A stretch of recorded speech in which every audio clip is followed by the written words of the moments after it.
Good morning, it is 7 o'clock and welcome to Mornings with Ridge and Frost. With Sophie and Wilf, good morning from me as well. A big day ahead. The Chancellor, Rachel Reeves, hints at tax rises to come ahead of a very unusual press conference live this morning.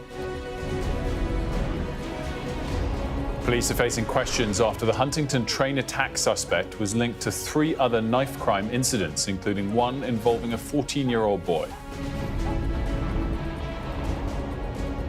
David Beckham finally gets a knighthood for services to sport and charity after a long wait. Later this hour, we'll be talking to the Just Stop Oil activists who were cleared on human rights grounds after painting Stonehenge with orange powder. And at 7:30, we got a special report speaking to the emergency teams faced with the heartbreak of young people dying on our roads. And a mum who lost her son will join us in the studio.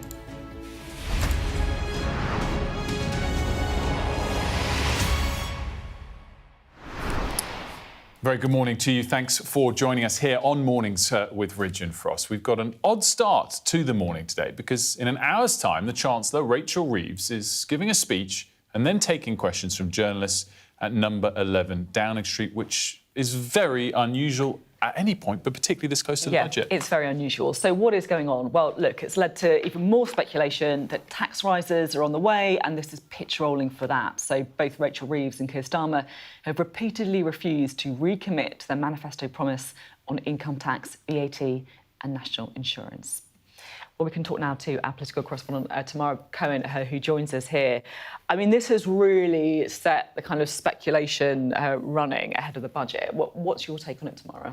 Yes, this is unusual, 3 weeks out from a budget to be holding this press conference, and it all fuels the idea that what's happening is tax rises, because we know that Rachel Reeves has an increasingly big hole to fill in the budget, and she's talked a lot about austerity not being this government's choice, and that doesn't leave many other options apart from raising taxes. Now, today, it's important to say this is all about why and not about how. So this is her setting out the difficult choices she faces, what she calls the tough but fair choices that she will need to make. We won't be told today which taxes are going up. That will only be for the budget, but all the speculation is that she may go for something big, which is an income tax rise. You'll remember when Labour got elected, they said they wouldn't be raising any of the main taxes, income tax, VAT, national insurance. They did one last year. They said that was it. And then the speculation is that it may be an income tax rise. That will be the first major one since the 1970s and comes with quite big political risks. And Sophie, I mean, we were sort of wondering yesterday afternoon what's going to be our lead thing from the government. Like, this is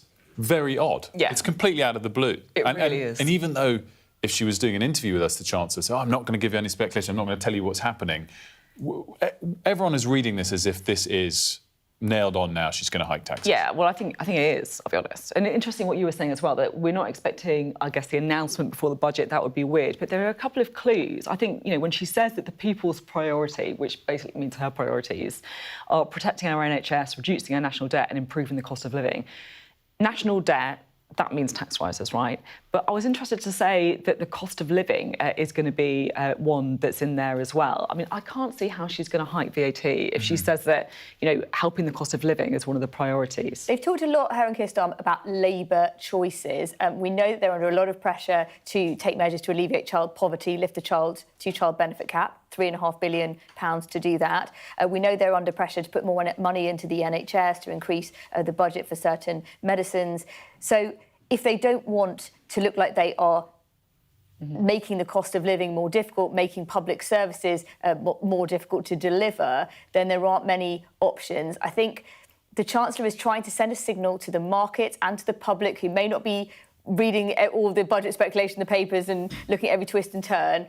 Some news like this is coming. We don't know exactly how she's going to do it. One interesting idea that's been knocking around is that there may be an income tax rise, but a national insurance cut. So an individual employee would not experience a difference in their taxes, but income tax is essentially on more things, including rent and pensions and so on. So that could make more money. But however way you cut it, it's a breach of what they said when they were elected. And that's why you've got the Conservatives saying she should be sacked, the Lib Dems saying this government's in the last chance saloon.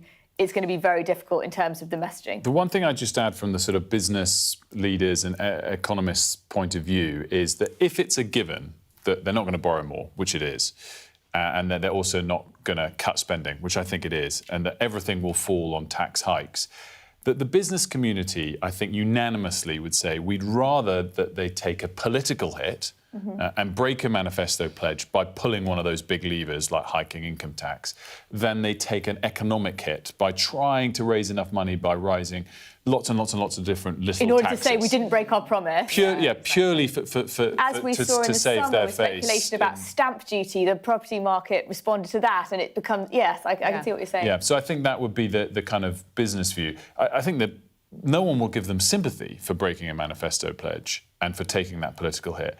And I think the interesting thing, I just add on that, they could have minimised that political hit if they'd used a sort of foreign excuse. When Donald Trump hiked tariffs in April, if they'd come out then to say, we're going to have to break one of our manifesto pledges, I think it would be less politically damaging than if that's what they do today. Yeah. I mean, politically, it's so difficult, isn't it? It really is. So what happened with winter fuel U-turn, this would be, if this goes ahead and we won't know the specific measures today, this would be that on a big scale.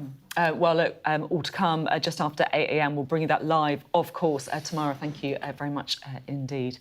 Awful lot to talk about there, I have to say. And as I was just saying, we're hearing from the Chancellor just after 8 o'clock. We'll bring you that live. There's a press conference as well, isn't there? Now, there are some questions this morning over whether more could have been done to stop the man accused of stabbing 10 people on a train over the weekend after he was linked to 3 other incidents in the 24 hours before the attack. So officers are looking at 2 reports of a man waving a knife at a barber shop in Peterborough. And they're also looking at another incident where a 14-year-old boy was stabbed in the city on Friday evening.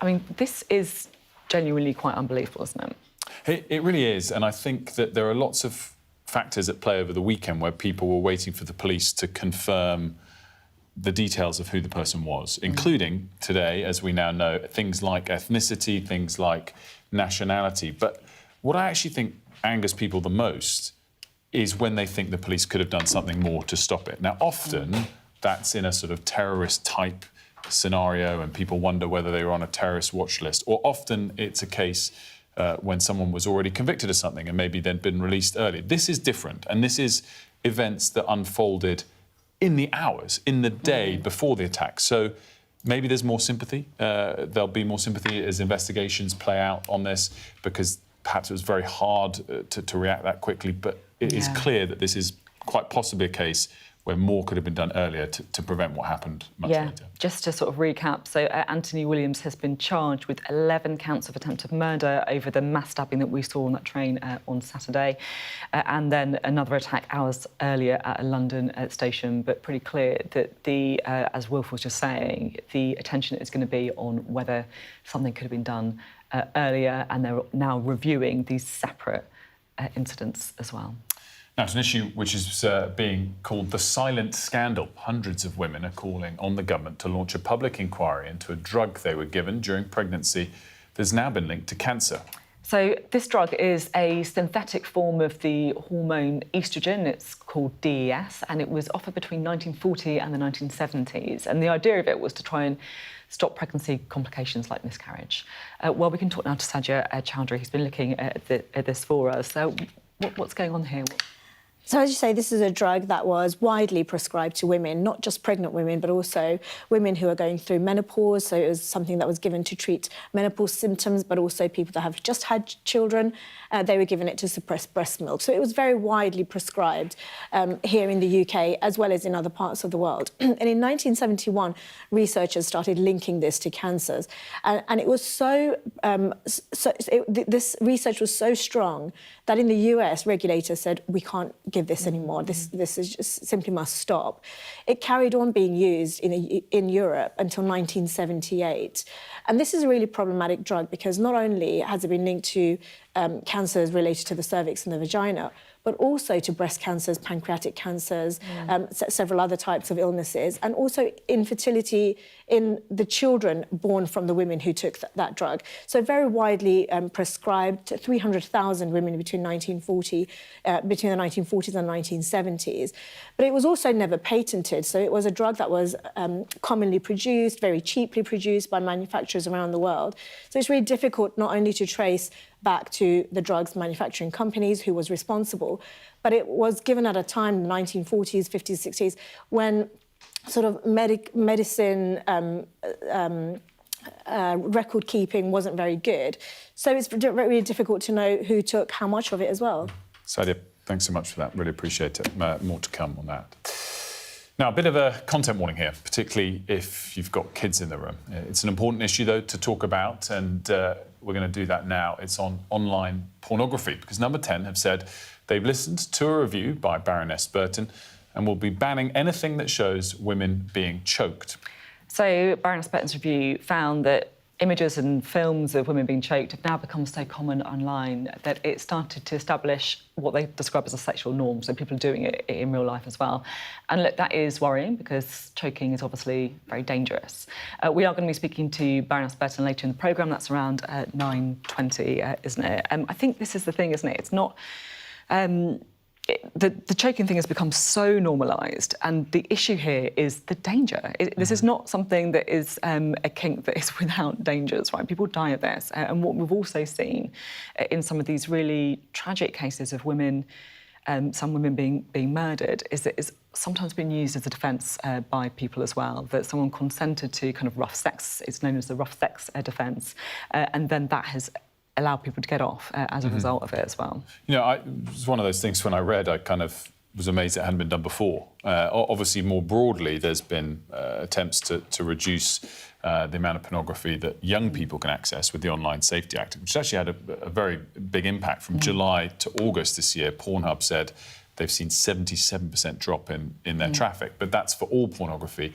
This seems like a sort of no-brainer for all age groups. And as you said, we'll be talking to Baroness Burton at 9:20. Yes, a tough one to bring you this early in the morning, but we felt it was an important one as well, so I hope you'll forgive us on that. Of course, phones are an inescapable part of modern life. I guess it links to the chat we were just having as well.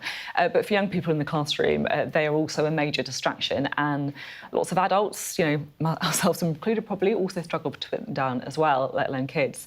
But it's for that reason that hundreds of head teachers have come together to call for a blanket ban in schools. Around 250 of them have written to the Education Secretary asking her to take that step. So far, the government has left it to schools to decide their policy, instead handing out guidance. This is something that I feel like every 3 months there's a new sort of campaign group that gets involved to push to this.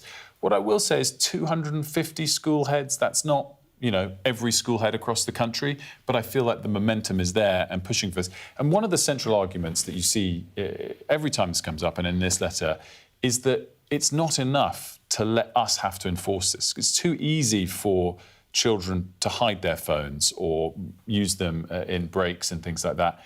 And a legal blanket ban from the government just makes it something that's so much easier for the schools to enforce. So I've done a bit of work on this, visiting a couple of schools, talking to heads, talking to pupils as well, which is really interesting. The government say they don't need to do it because the government's argument is that actually schools have effective policies already, that most of them have got some kind of policies on phones. What I guess I would say is, after talking to some of those kids and the teachers as well who have to juggle this, is that it really is a massive distraction. Some of the kids that I sort of spoken to in the past have talked about, you know, what they call as, you know, envy being the enemy of well-being. So if you look at someone with a perfect picket fence and, you know, a great life, then it makes them feel bad about themselves as well. Not to mention the kind of bullying aspect of it too. I found it pretty powerful. One of the heads did tell me, though, that if you have kids who move around a lot, which they found a lot with some of the particularly lower-income families, that they need some kind of phone at the end of the day so they can get home if they're changing address, that kind of thing. So maybe there is an argument for, you know, lockers or phones not being, you know, being handed into the office at the beginning and end of the day. But it is a huge issue, and it does feel like one that, you know, is increasingly building momentum. What's so interesting was this story or the prior one. Often there's a big sort of libertarian pushback that there should be freedom. You don't really ever hear that in a significantly loud voice when it comes to kids. Yeah, well, the Conservatives... You know, people almost embrace it. The Conservatives are the ones for pushing it. Yeah, no, it's a really interesting one. I was surprised, 250 heads. It's like, I think we'll cross the lexicon on this when it's suddenly 1,000 head teachers or more. But this has been building momentum for sure. Now, a London bagel store can officially lay claim to having the most popular order in the world on delivery app Deliveroo. I think this is the most popular in the country, not in the world. I don't know, maybe. Well, actually, I guess put it this way: Deliveroo is not available in America, so that's why. It's not the most popular bagel company across America as well. Okay, all right. Yeah. Like, let them have their moment in the summer. No, by the way, I'm about to praise them, so I'm just catching the script. So it's the family-run Papa Bagels beat major chains and also some pretty top restaurants as well with their classic bagel option. And it does raise the question: did you think that bagels would come out top? I didn't at all. In this country, did you? No, but it's surprising, I'll be honest. Obviously, I've lived in America for 6 years, and I sort of would get a lot of criticism for this. I think bagels are overrated, personally. Oh, this is a controversial opinion, Will. Because I love more the toppings or the filling, and they're quite bready and heavy. I feel like you can get more with a normal sandwich of the fillings and stuff. But I have such praise for this company because they're a family-run business by the two. The husband and wife, Georgia Fenech Gomez and Gabe Papo Gomez, they only founded it in lockdown. And it's a small family-run business, and they're now #1 on Deliveroo. So kudos to them. And my wife, I'm sure, will be signing up to use them going forward, but I'll continue with your classic bread sandwich. Love it. Didn't expect you to have so many opinions on bagels, I'll be honest. Yeah, there we go. You got them. Do you know, actually, our next guest might have a view on that and push back to my criticism of bagels there. But it's not why he's on, so we'll have a different intro for him in a second. Anyway, just want to tease ahead that we've got coming up Just Stop Oil as well. Yeah, just up at 7:30. Two of the Just Stop Oil protesters who were cleared last week over the Stonehenge incident. Now, up next, he's the man who brought us billions. You might have seen that Showtime show on Sky. He anchors CNBC's flagship show, Squawk Box, and he's the New York Times leading business columnist. Andrew Ross Sorkin also wrote the bestseller Too Big to Fail, which was the first draft of history, really, of the 2008 financial crisis. He's got a new book out now, 1929, about the biggest stock market crash of all time in 1929. I'm pleased to say he's here with us live. Andrew, mainly to talk about all that, but maybe bagels as well. I love a good bagel. I like to take, but by the way, you don't have to eat the whole bagel. You can pick out, I mean, you know what they do in the States? People take out some of the dough and then they put the fillings in so that you are a little bit, it's not carb-free, but it's a little bit less. Which is also what I would do in my time there, but if you're delivering it online, that's not going to have happened. We're getting really into the bagel chat here. But anyway, it's great to have you here. Thank you for having me. And we want to kick off with this book. So for those that don't know, Too Big to Fail was a book that transformed really the understanding of the 2008 financial crisis, because you were able to take people inside the room as it unfolded, speak to all of the leaders. You've tried to recreate that with the greatest financial crash of all time, 1929. It's taken you 8 years. It took me about 8 years. I've been trying for the last 8 years to try to take the reader and the public back to 1929, really for the first time, so you actually are in the room with these amazing characters who, by the way, for better or worse, remind me so much of the characters of today, whether they be Elon Musk or Jamie Dimon or Jensen Huang, who runs NVIDIA, or so many of the characters that we're living with today. By the way, Winston Churchill makes he doesn't need to have a comparison, but he makes not just a cameo, but a sort of an interesting role in the middle of 1929. Happens to be on the floor of the New York Stock Exchange as the market is crashing, and then there's a dinner in his honor, actually, where all of the bankers come together. And he, too, by the way, was speculating in 1929 in the stock market. And I want to get to the Churchill bit in a moment, because it's a fascinating moment where you really bring the colour, bring people into the room. And I've read the book and I absolutely loved it. But just want to pick up on what you just said about comparisons to characters today, because suddenly in the last couple of months in particular, people are asking that question. Is there a stock market boom that has gone too far that could lead to a repeat of 1929? Look, when I started writing the book, it wasn't that I was actually trying to find parallels, but the truth is today there are shocking parallels. The euphoria of the 1920s is so similar to what the euphoria looks like today in the markets around artificial intelligence, the amount of debt that people are taking on, the loans, both corporate loans, by the way, government loans, individual loans. There is no question that we are in some form of a bubble that invariably is going to crash. Doesn't mean it has to look like the Great Depression after 1929. It could look a lot more like, when the bubble popped, the dot-com bubble popped in 1999. But I hate to say it, I think that we are directionally going in that wrong way. Having said that, one of the things that Winston Churchill says about America, which I think is very true, is you do need a little bit of speculation in the system to create innovation. And so the question is, how can you do that without things going overboard? Sounds fascinating. Adding it to my reading list, definitely. I'm really interested to get your view, if I can, about Zoran Mamdani, the guy who's running for the Democrats to be mayor of New York. Donald Trump's described him as a communist. Before we do, I just want to play you, if I can, what happened when our correspondent James Matthews caught up with him. Let's just hear this, and then I'll get your view. You know, Donald Trump ran a presidential campaign with the promise of cheaper groceries. Donald Trump ran a presidential campaign committing to lowering the cost of living. What our success will show is that it is not enough to diagnose the despair in working class Americans' lives. You have to actually deliver on the agenda. And that is what we intend to do each and every day while we are in Hall. So what do you make of him? So the capital of capitalism is now going to be run, perhaps, by a socialist. I mean, that's what the big question is, and how is that ultimately going to work? He has a whole number of policies, including, free buses and free groceries and freezing the rent and all sorts of things. Historically, I would argue that socialism like that has not worked. So it's going to be very interesting to see how this all manifests itself. There's obviously a lot of young people that have gotten very excited about what he's doing. I think there's a lot of other people in the city that are actually quite worried about what it's going to mean for employment in the city, companies staying or going. He wants to raise the corporate taxes there quite meaningfully. He wants to raise the taxes on millionaires a bit. I think actually that's less of an issue in many ways. But then there's another issue, which is safety, security, policing, and what he ultimately is going to do there in terms of reallocating resources within the police department. He used to talk about defunding the police quite openly. He now says he doesn't want to do that, but he does talk about sort of reallocating resources, and that's going to be the next big fight. He's also talked about wealth taxes, which is a really, really hot topic, here in the UK as well. What's your view on wealth taxes? Well, look, in New York, he's talking about a 2% tax on the wealthiest, and it is surprising, at least to me, how mobile, at least in the U.S., people are. So some of the wealthiest people have already left New York City because of the taxes. They've moved to Miami, they've moved to Texas, they've moved to other places. This goes to the question of, can the capital of capitalism remain the capital of capitalism?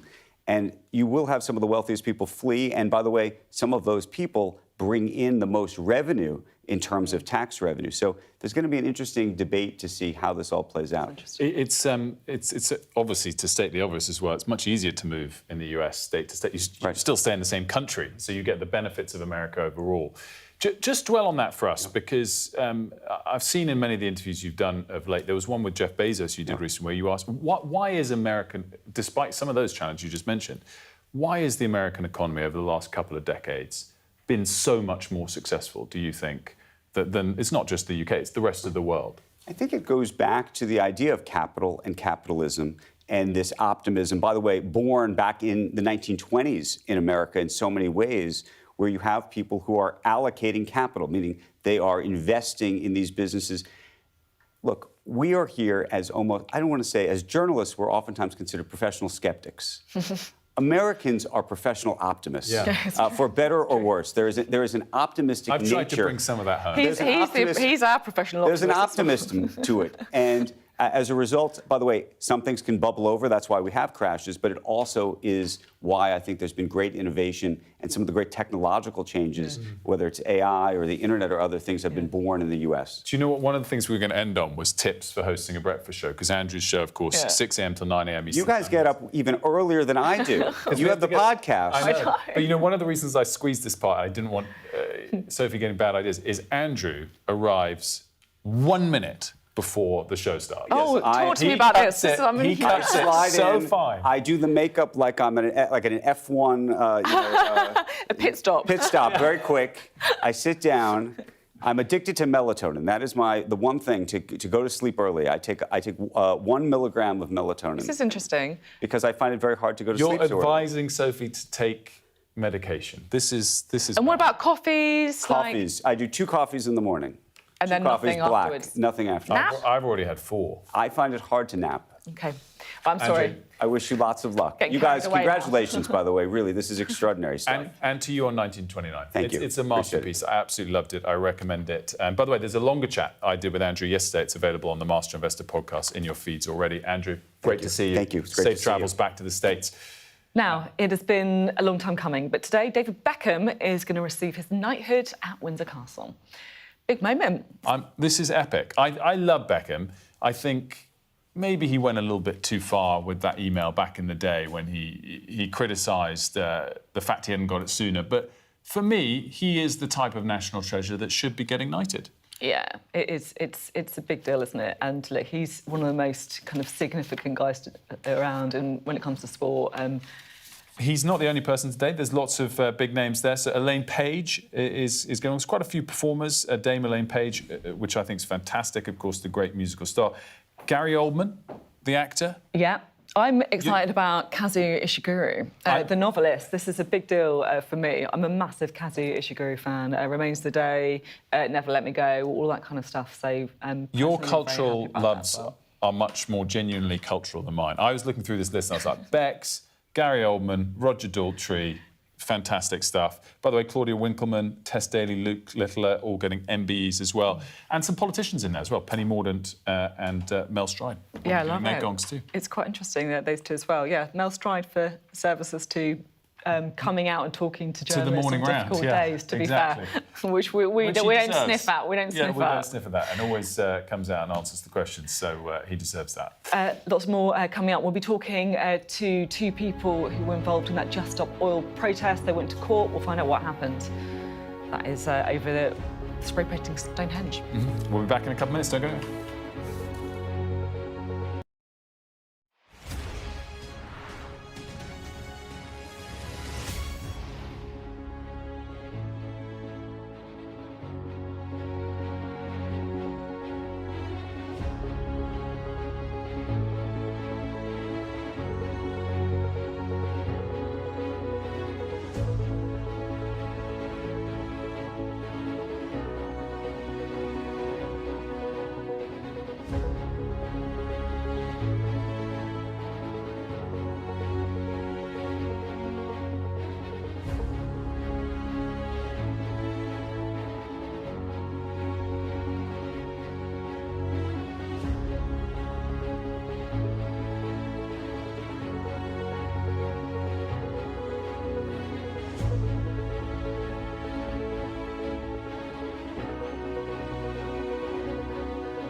There's always more to the news than a headline.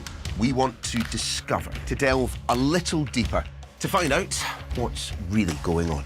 Explanation, analysis, the people at the heart of every story. I'm Neil Patterson, and this is the Sky News Daily Podcast. So, by the end, we'll hopefully all understand what's going on in the world just that little better. Available wherever you get your podcasts.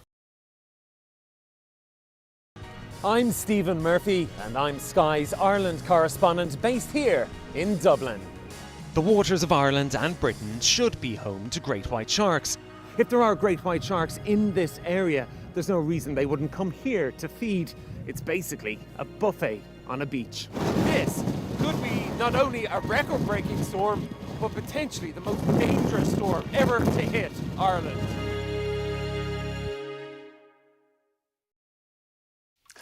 Good morning. Welcome to Mornings with Ridge and Frost. A big day ahead with a Chancellor speech. Yeah, so we're waiting to see what Rachel Reeves is going to say in a very unusual early morning speech from Downing Street today. So far, they've hinted at tax rises to come in her budget. No surprise there, as speculation grows that she is going to break their manifesto pledges. Police are facing questions over whether the Huntington train stabbing could have been stopped after the suspect was linked to several incidents in the 24 hours before the attack. And emergency service workers have told Sky News of the heartbreak and the challenges in responding to young people dying on our roads as they campaign for tougher rules for graduated driving licences to be introduced. David Beckham will receive his long-anticipated knighthood today. The former England captain will head to Windsor Castle to get the honour. There are several other familiar faces receiving gongs today, including Shadow Chancellor Mel Stride and West End turned radio star Elaine Page. Right, so today is actually a really unusual day because the Chancellor has told us overnight that she's holding a press conference in about half an hour's time where she's going to attempt to lay the groundwork for the budget in 3 weeks. Now, this doesn't normally happen this close to a budget, but I think it'll be pretty interesting to see what she's going to say. A lot of pitch rolling we're expecting. Joining us is our political editor, Beth Rigby, who is, I think she's poised and ready to go. She's at Downing Street. Beth, this is very, very unusual. What are we expecting? Sophie, it is really unusual. Chancellors do not normally give a speech to the nation, if you like, a few weeks out from a budget. You might have seen loads of kite flying in newspapers about what Rachel Reeves is weighing up she might or might do, or not do rather.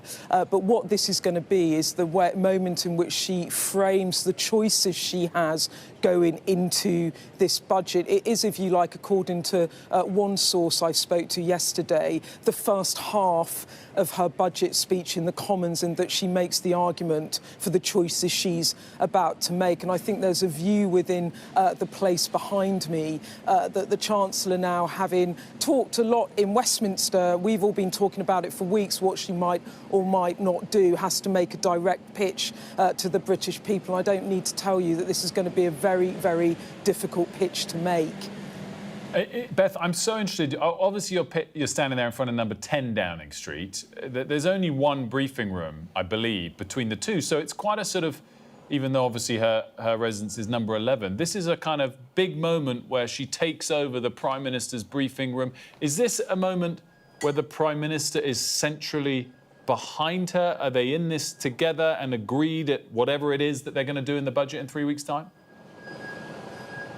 Well, look, Wilf, the first thing I'd say is there's no decisions yet about what is actually going to be in the budget, in terms of there are still two more official forecasts from the Office of Budget Responsibility. That's the fiscal watchdog that gives the government all the forecasts for the economy. They've still got two more forecasts to go, so there's no actual decisions yet, and you will not hear any policy in this speech.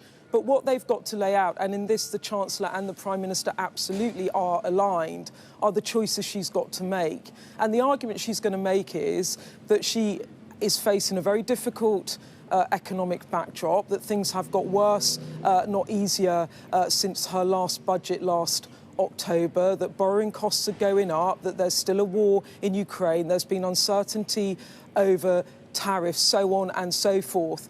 And also, critically, the Office of Budget Responsibility are going to downgrade historical forecasts for the economy on productivity. And the reason that matters, it means that basically they will say growth will be downgraded, and therefore she's got a bigger black hole. She's got to find billions of more somehow to fill it. And how do you fill that? You either have spending cuts, more borrowing, or tax rises. And the argument she's going to make today is that she won't return to austerity, so she'll signal there will be not big spending cuts, but also that the UK cannot keep borrowing more money given the debt pile that we have to service, billions and billions of debt repayments every year. And where does that lead you? It leads you to tax rises. And critically, the compact that the government made with the British public at the general election not to raise rates of income tax, VAT or national insurance on working people.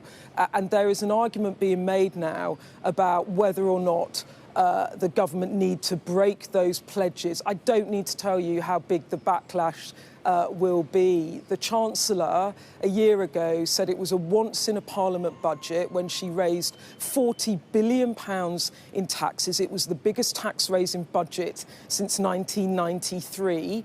She said it was a once-in-a-Parliament budget, and now we are back there. So what does it say about the choices she's made?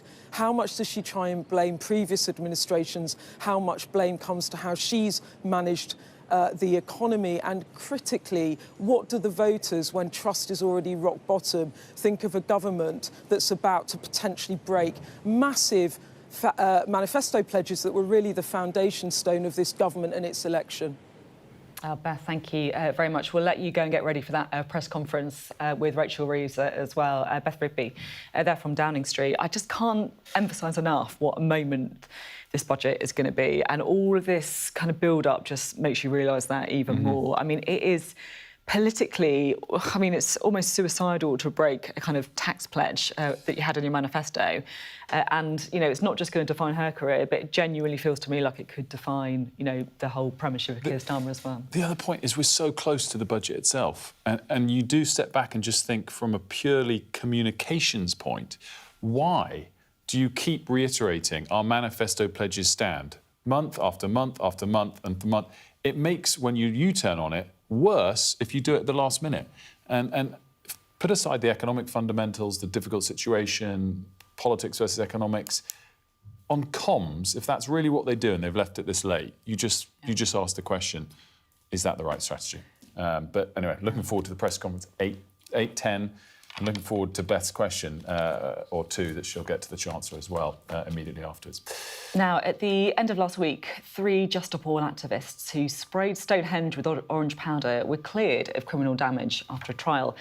And it was interesting because their defence was actually based on human rights, the right to freedom of speech and also the right to protest. Rajan Naidu, Luke Watson, alongside Oxford University student Niamh Lynch, were acquitted following a 10-day trial at Salisbury Crown Court. The trio had denied charges of damaging the ancient protected monument and causing a public nuisance following the protests which targeted Stonehenge as part of the group's ongoing campaign against fossil fuels. Well, we're joined this morning by 2 of those activists, Rajan Naidu, who's in Birmingham, and Niamh Lynch, who's in Exeter. Thank you for being with us today. Niamh, to you first. Just talk us through why did you do it? It's a massive question, really. I think I've grown up just always absolutely in love with the natural world. And in that 23 years of my life, I think it's absolutely impossible to be in love with the natural world without being so keenly aware of the crisis it's facing. And I think the situation is desperate. I've tried many things, absolutely everything, and really felt that direct action was what needed to be done, given the rate at which we're seeing mass species decline, heading towards species extinctions, and just death and destruction on an absolutely immense and immeasurable scale. Rajan, I'm interested whether you thought you were going to get off, or did you expect that you were going to lose the case that you just faced? When we take actions with Just Stop Oil, we and any of the climate movement, the climate justice movement, we fully accept the consequences of what we do. We are fully accountable. We don't run away. We don't hide. We think through very carefully what we do. We have a good reason for doing this, and the reason for doing this was to highlight the Fossil Fuel Non-Proliferation Treaty. And we hope that everybody will start Googling that and educate themselves about this, because if we don't have a fossil fuel non-proliferation treaty in place within the next few years in this country and throughout the world, then we face an existential threat. We face extinction very rapidly coming towards us. Can I talk to you a little bit about the clean-up, if I can? It costs 660 quid to clean it up. You've also said that it took 4 hours to clean up. And I guess this is my question, you know, someone had to spend 4 hours of their life cleaning it up, probably someone in a minimum wage job, probably someone who's got absolutely nothing to do with the climate crisis themselves. Do you not feel a bit responsible for, putting that person in that position? Should you not have done the clean-up yourselves? First of all, if we hadn't been arrested, we would have been very happy to clean it off because it was very easy to clean off. We chose a substance, cornstarch, coloured with food dye, which was very easy. We'd researched it very well. On the dry stones, we could have removed it very easily, but of course that wasn't going to happen. And we knew that English Heritage is a responsible organisation, and they would have people ready for these eventualities, and they would have the equipment, blowers. Certainly, they would have blowers to blow material off the stones. And they brought in a team, a specialist team, and they were not paid minimum wage. They were paid very well. They travelled there and they quickly removed it, and there was no damage whatsoever. And that was the design of the plan, and we succeeded in that. And here we are. It's interesting to hear you say there that you think it was a success. And Niamh, my question kind of comes to you on that. I mean, clearly the government hasn't changed their position either way yet. But do you accept that your approach to try and get them to do so is in fact punishing the public as well? I mean, there's one outcome which might be the government changed their position, though that seems highly unlikely. But why should the public be punished? And do you accept that in the process, you're actually turning many people against the cause you so believe in? I think, well, firstly, the public absolutely weren't punished.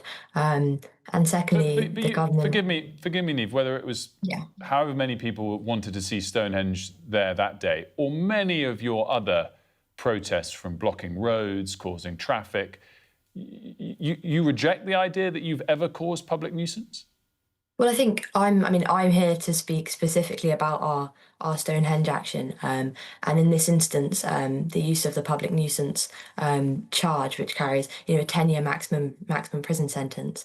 It's absolute insanity to argue that what we did caused the public any harm that is equatable with a 10-year maximum prison sentence. We in the trial last week we were listening to the prosecution try and argue that we had caused the public at large serious harm by our actions. But I mean, number one, the reporting by the media of our action is very different to what actually happened in the action.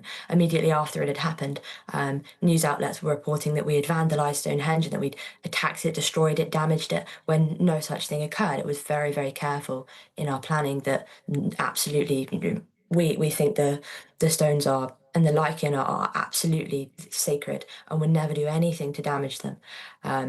So yes, the public then did respond to media outlets saying that we'd damaged the stones and destroyed the stones, and that would have, of course, upset them a lot. But that wasn't what happened. And I think also to equate the sort of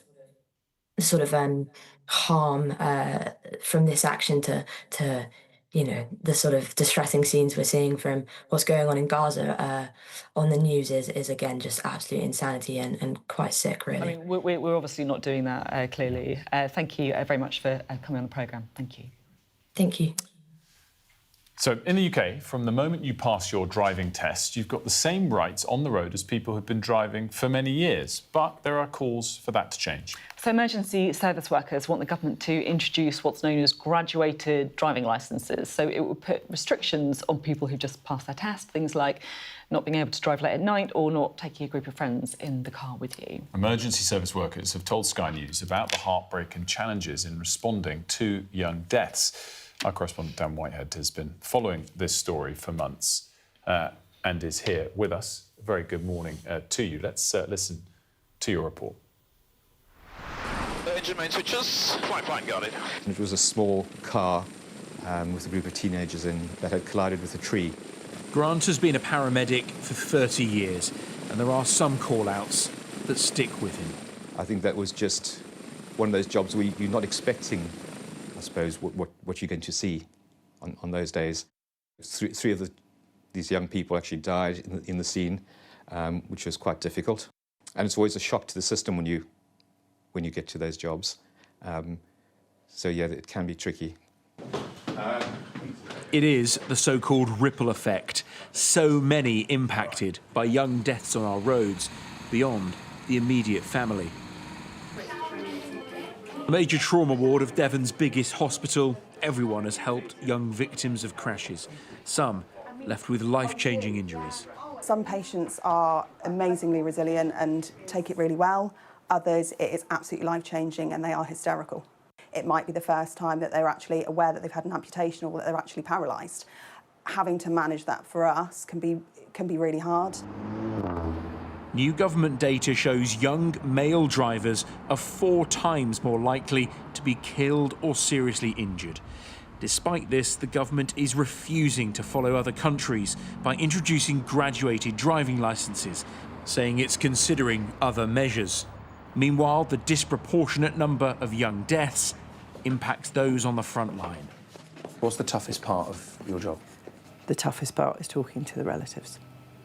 I get huge satisfaction from doing it well, but I can remember the face of nearly every relative that I've ever spoken to. Those relatives will join others in Westminster in a few weeks' time to launch a new campaign urging the government to think again. So as we mentioned, Dan is here. And Dan, this is sort of something that's been brewing. We've talked about a bit before. What scale of momentum is behind it, do you feel? Yeah, the campaign to introduce graduated driving licences has been around for quite a few years. I think the reason it's ramping up at the moment is that we are expecting the government to publish its new road safety strategy, which is really the policy that could contain graduated driving licences. It was coming in the spring, it was coming in the summer. Now we hear it could be December, and it's the first one in more than a decade. So that's really the focus for the campaigners at the moment. I'm interested on this because I don't know what you think, but I'm sometimes aware that it's easy to kind of make these recommendations from London where you've got the tube, you've got buses running every 5 minutes, you know, all those things. A lot of young people rely on cars to get to work, right, to earn a living, to get to school or college. Is that a bit of a problem, do you think, with graduated driving licences? I think, as we heard in the report there, young male drivers disproportionately affected, killed and seriously injured. Drivers in rural areas also disproportionately impacted. So it is really important in rural places where there isn't that public transport infrastructure. The campaigners will say, look, we're not trying to stop people driving, but I've interviewed many family members who've lost loved ones, and often always it's at night, it's with a car full of your mates. If you can implement those restrictions, the campaigners will say, you'll see those deaths fall. Yeah. Dan, thanks so much for that. And you mentioned those people that campaigned for this, those people that might have lost a young family member from a driving accident. And we're going to speak to one of them after the break, a mother who tragically lost her son. That's Naomi Crane, will be joining us in a couple of minutes to deliver the personal side of the story.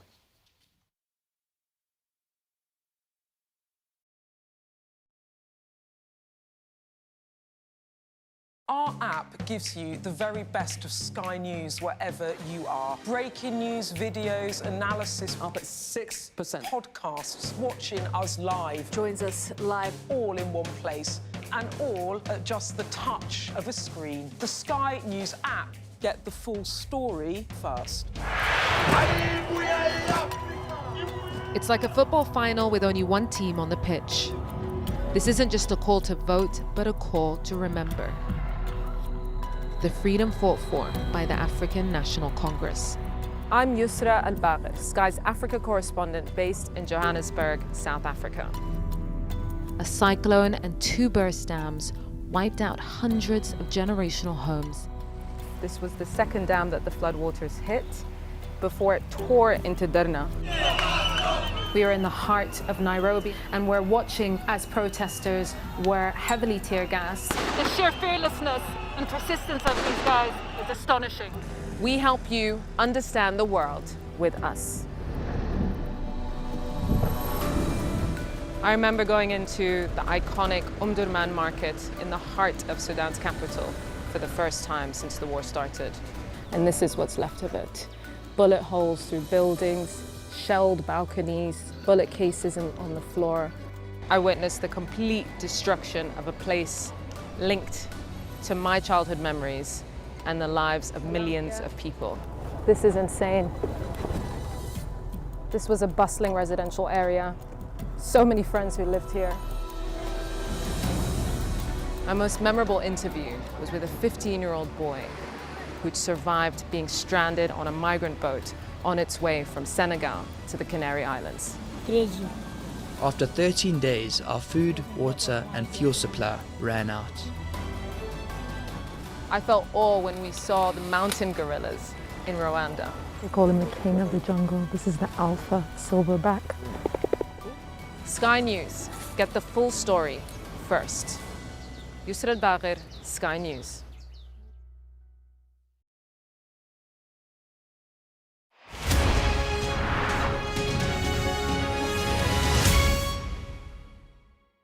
What might happen if Russia attacked the UK? This is clearly an enormous show of force. It is definitely out of the ordinary. We ran a war game with former ministers back in the hot seat. Ben Wallace. Amber Rudd. Jack Straw. It's the kind of war game that's genuinely tested inside government. The Russians are signalling that there may be an attack. Russia knows our weaknesses, but do you? I'm Deborah Haynes. From Sky News and Tortoise, this is The War Game. Listen wherever you get your podcasts. And we've been reporting this morning on the push from emergency service workers to tighten the rules for young drivers when they first get their licence to combat the disproportionate number of young people killed behind the wheel.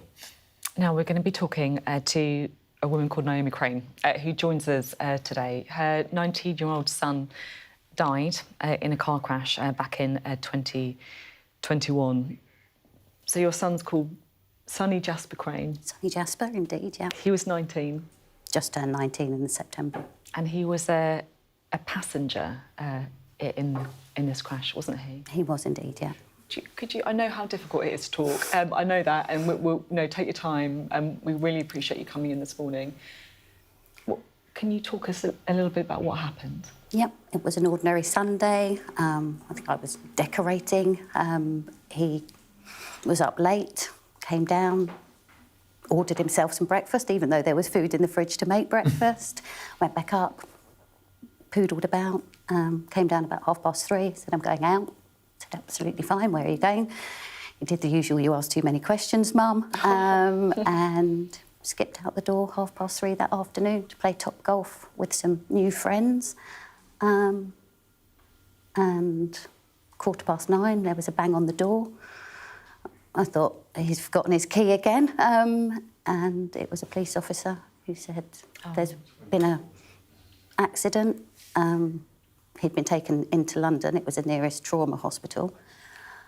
They took us there. When we arrived there, they said that it wasn't looking good, and then they moved him up into intensive care. And they said he'd suffered a traumatic brain injury. And the odds were he wouldn't survive, but he was a little fighter. He obviously never regained consciousness at all, and he spent 20 days on life support.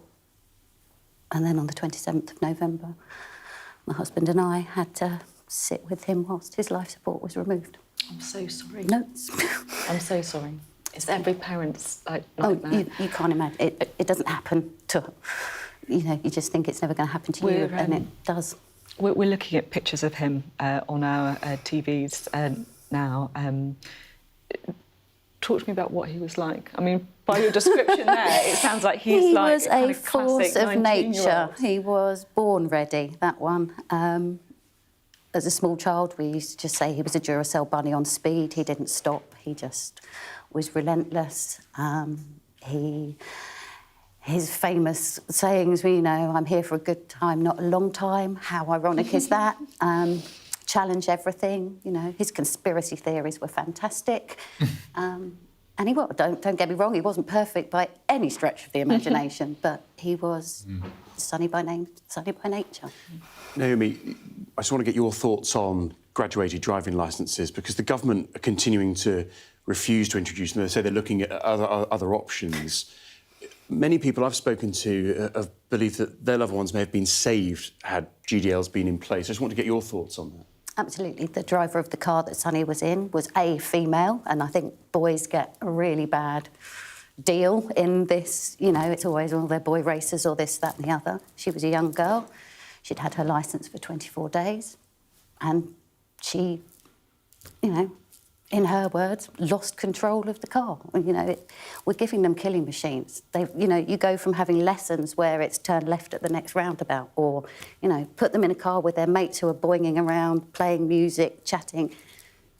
It's a recipe for disaster. Have you and the other campaigners in this area had much engagement with the government on it? They're disinterested. It's a popularity contest, not, you know, and they just like to quote statistics. Well, Sonny isn't a statistic, he's my son. You know, and you can't comprehend the devastation. You know, for myself, my husband, his 3 siblings, his half-brother, you know, our lives are changed beyond belief. And for what? To implement something that they say restricts teenagers. Death is restrictive. It's about giving them their freedom and letting them live long enough to enjoy it. It's 6 months of your life. I know when you're young, that feels like forever, but it's not forever. You've spoken so powerfully this morning. Sorry. No, you've spoken so powerfully, and you've sent like a really, really clear message to the government. So we thank you so much for your time today. Thank you for covering it. And thanks, Dan, as well. Naomi, thank you so much. We've got a little bit of time left this hour, just 20, 30 seconds. We have a lot to come next hour. Sophie, perhaps the first time live in the breakfast time that the Chancellor, that Rachel Reeves, has given a live address from Downing Street? It's really, really unusual, and that means she's got something to say. She can't give away the details of the government, but we are expecting an awful lot of pitch rolling, which basically means tax rises, doesn't it? Let's be real. We'll have that for you live, 8:10 in all of the day's top stories in just a couple of minutes. Don't go anywhere.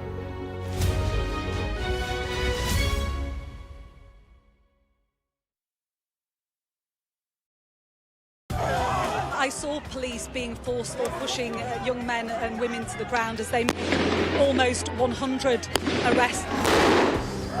Will the cold affect your voters? Well, we have a lot of tremendous support. What country are you From the UK. Okay, we don't give a crap about your opinion and your reporting. Why don't you go back to your country where you have a major migrant problem? I'm Martha Kellner, and I'm Sky's US correspondent based here in Los Angeles.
Good morning, it is 8 o'clock. Welcome to Mornings with Ridge and Frost. We're Sophy and Wilf. Good morning from both of us. It is a really big day today.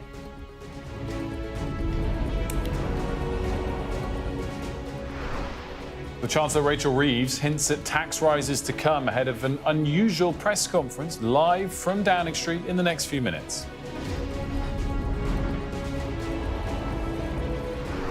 Police are facing questions after the Huntingdon train attack suspect was linked to 3 other knife crime incidents, one including a 14-year-old boy.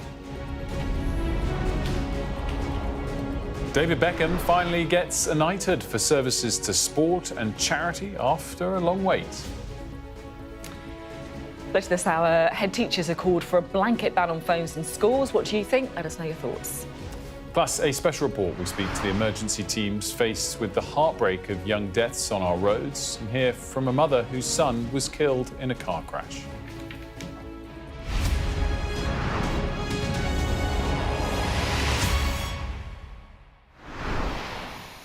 Hello, good morning, and thanks for joining us here on Mornings with Ridge and Frost.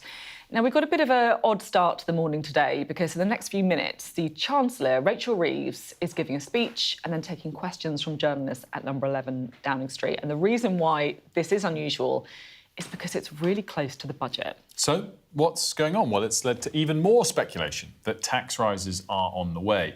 Both Rachel Reeves and Keir Starmer have repeatedly refused to recommit to their manifesto promise on income tax, VAT, and employees' national insurance.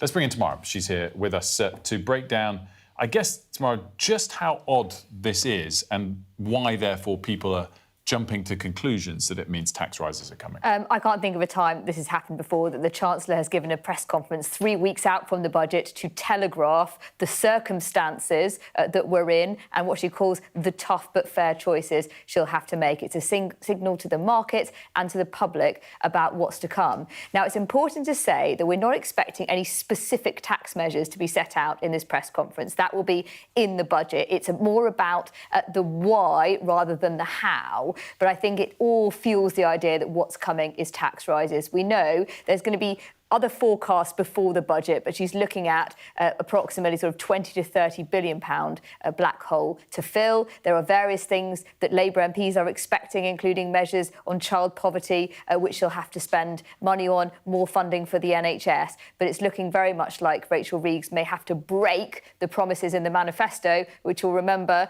just 18 months ago or so, they said we won't be raising any of the 3 main taxes, VAT, income tax, or national insurance. Last year, of course, she raised national insurance for employers. Could it be income tax this time, which would not only be a breach of a manifesto commitment, but would be the first time in decades there has been a proper rise, not just a freeze in the level. And of course, that carries big political risks. Now, we're seeing, I have to say, I've just seen a little glimpse of the kind of live shot from what's going on in that briefing room. It's the kind of podiums up, so they're getting ready for her. The lectern says strong foundations, secure future. So this is all about the messaging, the political kind of messaging around it, right? So she's effectively saying that she's the woman who can provide the secure foundations for the economy, make the difficult choices needed in the budget. But I just feel like it's worth just taking a beat and saying, this is so important. This is not only going to define the career of Rachel Reeves, who promised again and again and again that those 3 main taxes weren't going up, but also this government as well. And it's going to be, it's like threading the eye of a needle trying to get the politics of this right, let alone the economics. And I guess the problem is that the kind of what the economists would say they need to do is what the political advisors are saying absolutely don't do under any circumstances. Yeah, I'm so interested you brought that up because I think that is a central debate. And I think almost unanimously the business community and the economists would be saying, if you are going to have to raise taxes, if you really are, which I think people are assuming, is totally ruling out big spending cuts or more borrowing, it all falls on tax hikes. And the economists and business leaders would say, please, pull one of the big levers. Yes, it will come with the political costs of breaking your manifesto, but it will be much less damaging to the economy if you just kind of try and cover it all with a VAT hike or an income tax hike, rather than fiddling around with this long tail of small taxes that cumulatively could hurt the economy a lot more. That will be politically damaging, clearly, in the short term, but maybe it will be less economically damaging in the medium to long term and therefore less politically damaging. But it's going to be a hard tough thing in the short term. The political risks to Rachel Reeves and, of course, to Keir Starmer, to whom she's tied. He addressed Labour MPs last night and said this would be a Labour budget which would have several priorities: protecting public services like the NHS, reducing national debt and improving the cost of living. So he's saying we're not going to be doing austerity again, not going to be cutting back public services, but we're also not going to be borrowing any more money. That doesn't leave many options left. And this government came in for weeks and months before the election promising caution when it came to the public finances. We're not going to raise your taxes. We're not going to make big spending pledges. You can trust us. And we saw already with the winter fuel allowance U-turn that when people voted for that, they expected no changes to the taxes that they paid.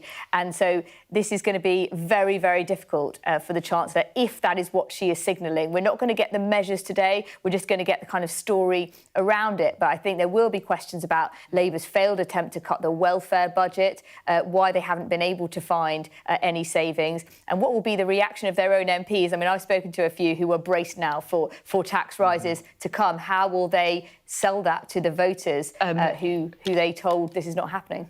I'm not sure if those are live pictures from Downing Street, but we saw Darren Jones just going in to number 10 there. Pretty interesting. He, of course, was working in lockstep with Rachel Reeves before, and then moving to number 10, but absolutely fundamental to this government's economic policy. Larry went in as well. Larry went in, more important than Darren, went in first. Guys, I want to get your reaction to this tomorrow, and Sophie, because this is a tweet that's just come out from the Chancellor. The budget this month will focus squarely on the priorities of the British people, cutting waiting lists, cutting the national debt and cutting the cost of living.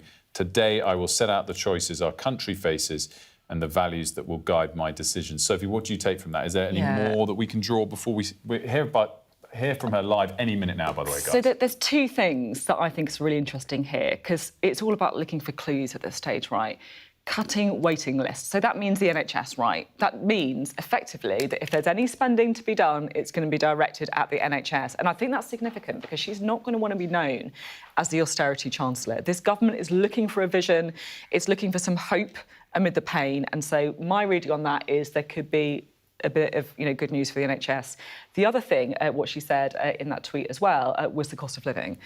And if you're thinking about those three big taxes that you were talking about, Wilf, it doesn't feel to me like VAT is on the table, because I just don't see how you can say you're prioritising the cost of living and put up VAT. That was the choice of the Conservatives under the last government, under the coalition government, to go for VAT instead. One suggestion which I think we should talk about is the idea that's been put forward by a sort of think tank with links to Labour, the Resolution Foundation. They could increase income tax by 2p. That would be huge. Hasn't been done since Dennis Healey in the 70s, but cut national insurance for employees. So if they did that, the average person would not pay any more tax because you raise one, cut the other, but income tax is levied on basically a wider range of stuff. So the government could make money doing that, but that is still a breach of the manifesto, a breach of what they said. I think what we'll also be looking out for is what does she blame? I expect she'll talk about some things she's talked about in the past, botched Brexit deal, the pandemic, the Conservatives' economic legacy being worse than we expected. Will the public buy that she didn't know these things before?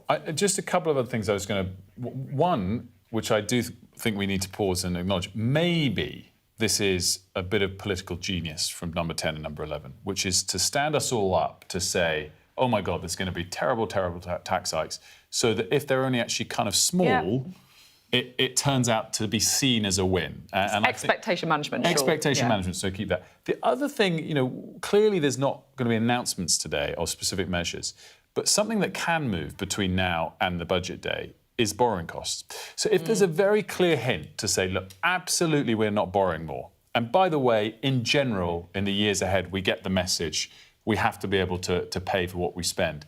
The markets might like that. They might interpret that and just give her a little bit of extra 10 basis points, a little bit of extra 0.1% lower borrowing costs between now and then. By the way, on the borrowing costs, there's been a lot of bad economic news over the last 3 or 4 months that have made this harder for the Chancellor. Borrowing costs have actually come down. They're up generally. The 30-year borrowing cost is up from a year or so ago.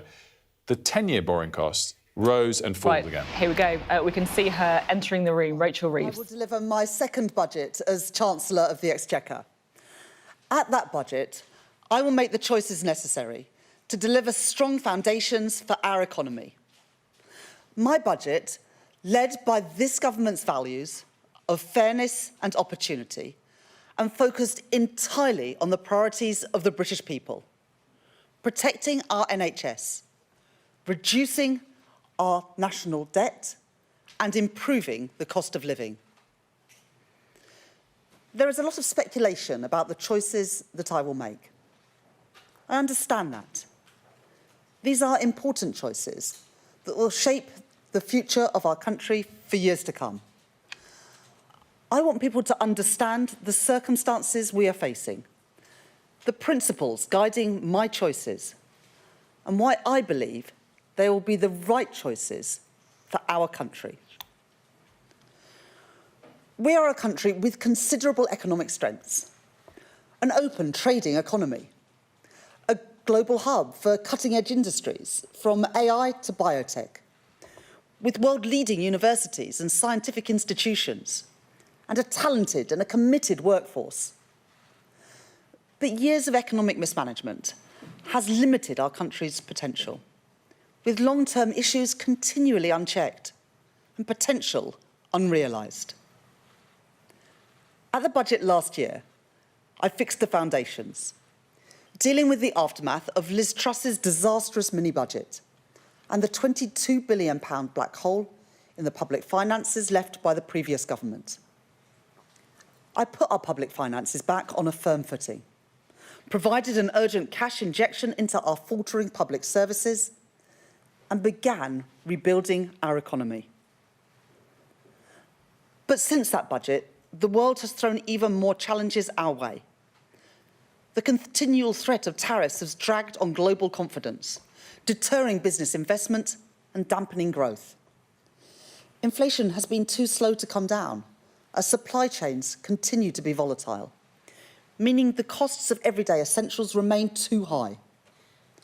And the cost of government borrowing has increased around the world, a shift that Britain, with our high levels of debt left by the previous government, has been particularly exposed to. And in an uncertain world, we also face pressure to increase our defence spending, and it is right that we do that, protecting ourselves from hostile actors and supporting our allies. And there are other pressures on the public finances. The Prime Minister, the Secretary of Work and Pensions, and this whole government are committed to reforming our welfare state, so that it is not a system that counts the costs of failure, but one that invests in success and protects those who need it most. There is nothing progressive about refusing to reform a system that is leaving 1 in 8 young people out of education or employment. So we have begun the job of creating a system that protects people who cannot work and empowers those who can. And there are longer-term challenges too. That feeling, shared by millions of people across the country, that the economy isn't working as it should. Alongside the budget this month, the Office of Budget Responsibility, the UK's public finance watchdog, will set out the conclusions of their review of the supply side of the UK economy. I will not preempt those conclusions, but it is already clear that the productivity performance that we inherited from the last government is weaker than previously thought. A less productive economy is one that produces less output per hour worked. That has consequences for working people, for their jobs and for their wages. And it has consequences for the public finances too, in lower tax receipts. It's not a question of how hard people work. Poor productivity means that we're putting in more, but getting out less. It means too many businesses and workers don't have the tools that they need. Trains that run on time, broadband that's fast and reliable, access to new technologies, or proper training so people have the right skills for the job. For a long time, commentators have talked about Britain's productivity puzzle. But it's not a puzzle. The causes of our economic underperformance are well understood. The chronic stop-go cycle of public investment has left us with roads full of potholes, high energy prices, and unstable conditions for vital business investment in skills and technology. and long-term failure to invest in our regions has built growth on a narrow base, with some parts of the country forging ahead while others fall behind. The truth is that previous governments have not adequately faced up to these challenges. Too often, political convenience has been prioritised over economic imperative. The decision to pursue a policy of austerity after the financial crisis dealt a hammer blow to our economy, gutting our public services and severing the flows of investment that would have put our country on a path to recovery. The years that followed were characterised by instability and indecision, with crucial capital investment continually sacrificed and hard decisions put off again and again. And then a rushed and ill-conceived Brexit that brought further disruption, as businesses trying to trade were faced with extra costs and extra paperwork. All this meant that when the pandemic arrived, our country was underprepared, our public services weakened and our economy fragile. And we finished the pandemic with higher death rates and higher debt than our peers. This isn't about relitigating old choices. It's about being honest with the people about the consequences that those choices have had. It is my job to deal with the world as we find it, not the world that I might wish it to be. Not to commentate or to speculate, but to act. In my May's lecture last year, I set out our plan for solving our productivity problem through a programme of stability, investment and reform. And when I became Chancellor, I began to put that plan into action, stabilising our public finances, making the tax and spending decisions to get debt down and to fund our public services sustainably, changing the fiscal rules to increase public investment by £120 billion over the course of this Parliament, and crowding in private investment too, for road and for rail, for housing and nuclear power, and reforming our economy, ripping up the planning rules so we can build housing and infrastructure right across the country, bringing the brightest and the best to our shores with a new visa regime, and signing trade deals with the EU, the US and India to help businesses export around the world. We've begun to see the results of those plans in falling interest rates and falling NHS waiting lists, in rising wages and rising investment. But I know that real progress takes time. Our growth was the fastest in the G7 in the first half of this year. I don't expect anyone to be satisfied with growth of 1%. I'm not, and I know that there is more to do. The first part of our planning reforms will add an additional £6.8 billion to the size of our economy in the next 5 years. But the next part, our planning bill, must complete its passage through Parliament before it can make a difference. Interest rates, which rose from 0.1% to 5.25% in the last Parliament, have now been cut 5 times. But at 4%, they are still a constraint on business borrowing and a burden on family finances. Inflation is already much lower than the double digits seen under the previous government.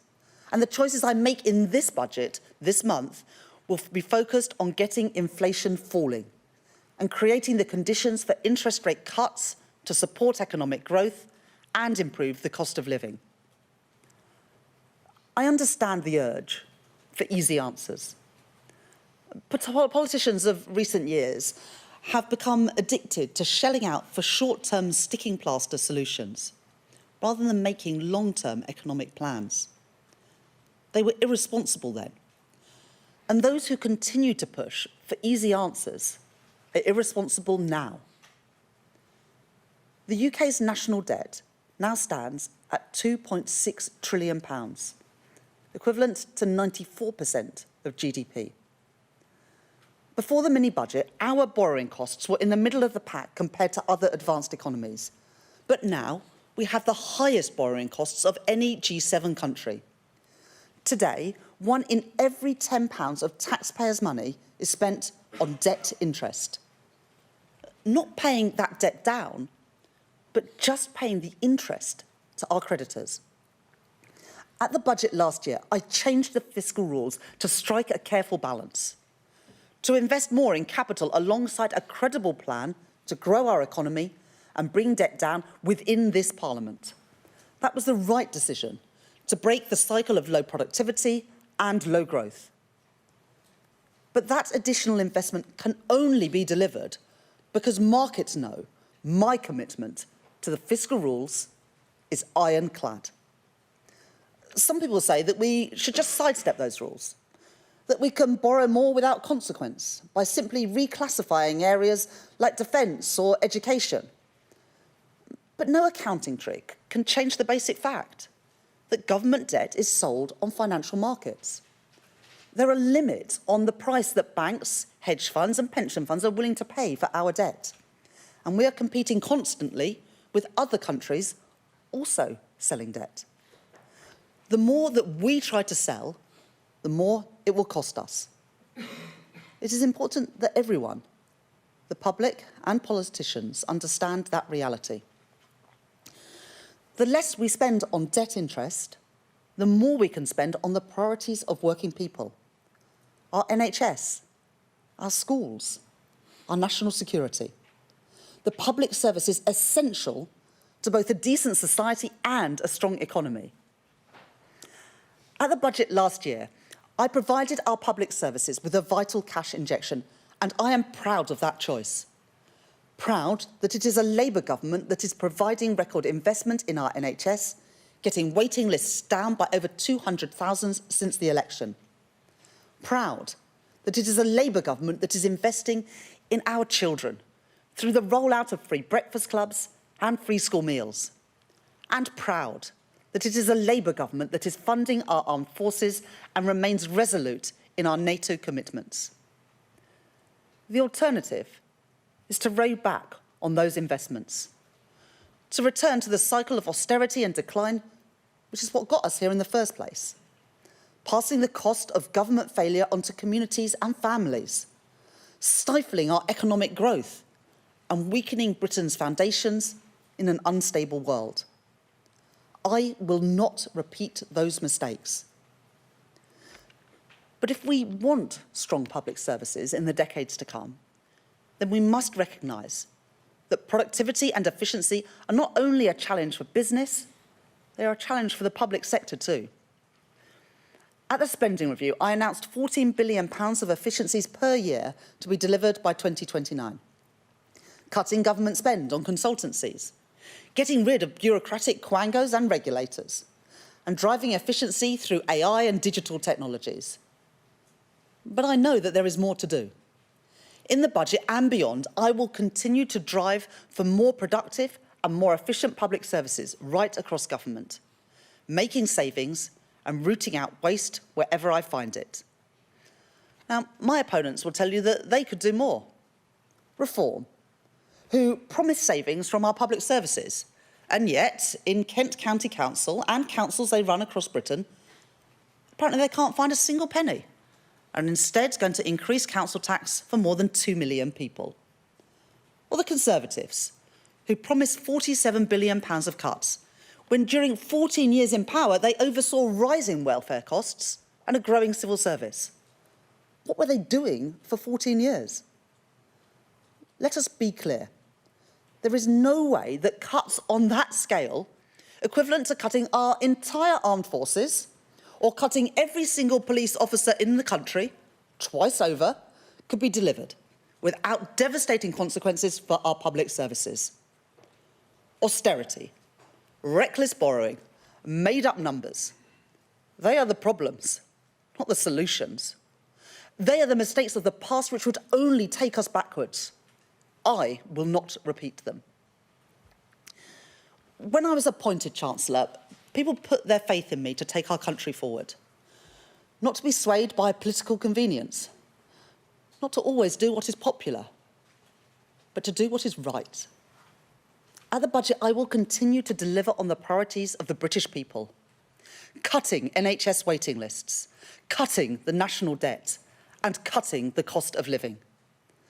And in the context of the long-term challenges on our productivity and heightened global uncertainty, any Chancellor of any party would be standing here today facing the choices that I face.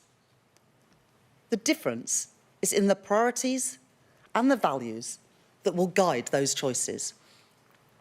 Mine will be a budget for growth, with fairness at its heart, and a budget that supports businesses to create jobs and to innovate. As I take my decisions on both tax and spend, I will do what is necessary to protect families from high inflation and interest rates, to protect our public services from a return to austerity, and to ensure that the economy that we hand down to future generations is secure, with debt under control. If we are to build the future of Britain together, we will all have to contribute to that effort. Each of us must do our bit for the security of our country and the brightness of its future. There is a reward for getting these decisions right. To build more resilient public finances with the headroom to withstand global turbulence. Giving business the confidence to invest and leaving government freer to act when the situation calls for it. To continue to invest in our infrastructure and our industry to build a stronger economy. And to get the cost of borrowing down, spending less on debt interest and more on schools and on our health service. The Office of Budget Responsibility will make their forecasts at the end of this month. But let's be clear about what forecasts are. They're not visions of the future. They are a look in the rearview mirror. The OBR rightly make their predictions based on the data that has gone before. But I do not believe that our past has to determine our future, or that a stuttering economy, poor productivity and falling living standards is somehow Britain's destiny. A brighter future is within our grasp. We were elected to break with the cycle of decline, and this government is determined to see that through. So we will go further and faster on planning, on the industrial strategy, on reforming regulation, all to deliver growth throughout our economy in all parts of our country. We will bear down on waiting lists, on the cost of living, and on the national debt, which compound these challenges. And when that requires hard choices, we will act, guided by the interests of working people. We were elected on a commitment to put country before party, the national interest before political calculation. And whatever challenges come our way, whatever challenges come my way, we will not be swayed from that. At the budget this year, I will continue to build the strong foundations to secure Britain's future, for a fairer Britain, a more prosperous Britain, a Britain with an economy that works for everyone. Thank you very much. I'll now take questions from people. Start with Beth Rigby from Sky News. Thank you. Chancellor, you made history in your last budget when you increased taxes by £40 billion in the biggest tax-raising budget in over a generation. You said at the time it was a once-in-a-parliament tax-raising budget, and you told me explicitly Labour would stick to our manifesto commitment not to increase taxes that working people pay. Today, do you still stand by both those promises? And if you can't or if you won't, aren't you making a mockery of the voters that put their trust in you at the general election? Thank you. Thank you very much, Beth. I will set out the individual policies at the budget on the 26th of November. That's not what today is about. Today is about setting the context for that budget. And your viewers can see the challenges that we face, but the challenges that are on a global nature. And they can also see the challenges in the long-term performance of our economy. And the Office of Budget Responsibility will set all that out. They've done the review of the supply side of the economy. That looks at the past, but they use the past to predict the future. And As Chancellor, I have to face the world as it is, not the world that I want it to be. And when challenges come our way, the only question is how to respond to them, not whether to respond or not. And as I respond at the budget on the 26th of November, my focus will be on getting NHS waiting lists down, getting the cost of living down, and also getting the national debt down. Robert Peston from ITV News. Chancellor, good to see you. You've just made the case, in effect, for raising taxes by tens of billions of pounds. The HMRC stats don't lie. If you do that, you will have to put up taxes for millions of people, including those you call working people, won't you?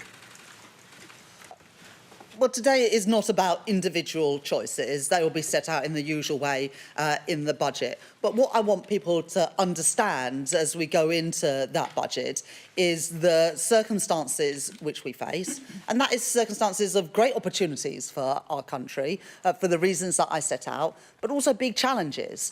And as Chancellor, I could do what previous governments have done, which is to sweep those challenges under the carpet, to cut capital spending, to make the numbers add up. But then we'd be back here in a year or in 5 years' time with productivity still on its knees, growth underperforming compared with our peers, and the national debt continued to rise. So I'm being honest with people that at the election I said that we would put the national interest first. People can see that things are changing, that the global circumstances are challenging, and I hope they will see at the budget on the 26th of November that the focus on getting the debt down, getting NHS waiting lists down, and getting the cost of living down, which continues to be people's number one concern, are the priorities that I will be focusing on. Neil MacDonald from Channel 4 News. Hello, Chancellor.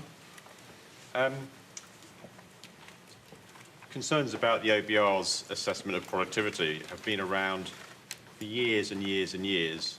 You must surely have known this problem was lurking out there. Does that mean that you should have been clearer with people at the time of the election that you might have to put up taxes to deal with that problem? Well, we did increase taxes last year at the budget to fill the £22 billion black hole in the public finances. Chancellor, of course, has to use the independent forecasts of the Office of Budget Responsibility, and we used those last year at the budget, at the spring statement, and at the spending review. But of course, it is their right to change those forecasts. But the most important thing is that we use those forecasts to underpin a budget or a spending review. And in fact, when a Chancellor decides not to do that, you go the way that Liz Truss and Kwasi Kwarteng did, where they wouldn't even allow the OBR to do a forecast. I have respect for independent economic institutions, whether that is an independent Bank of England or an independent Office of Budget Responsibility, and that's why I use their forecasts in the way that we should.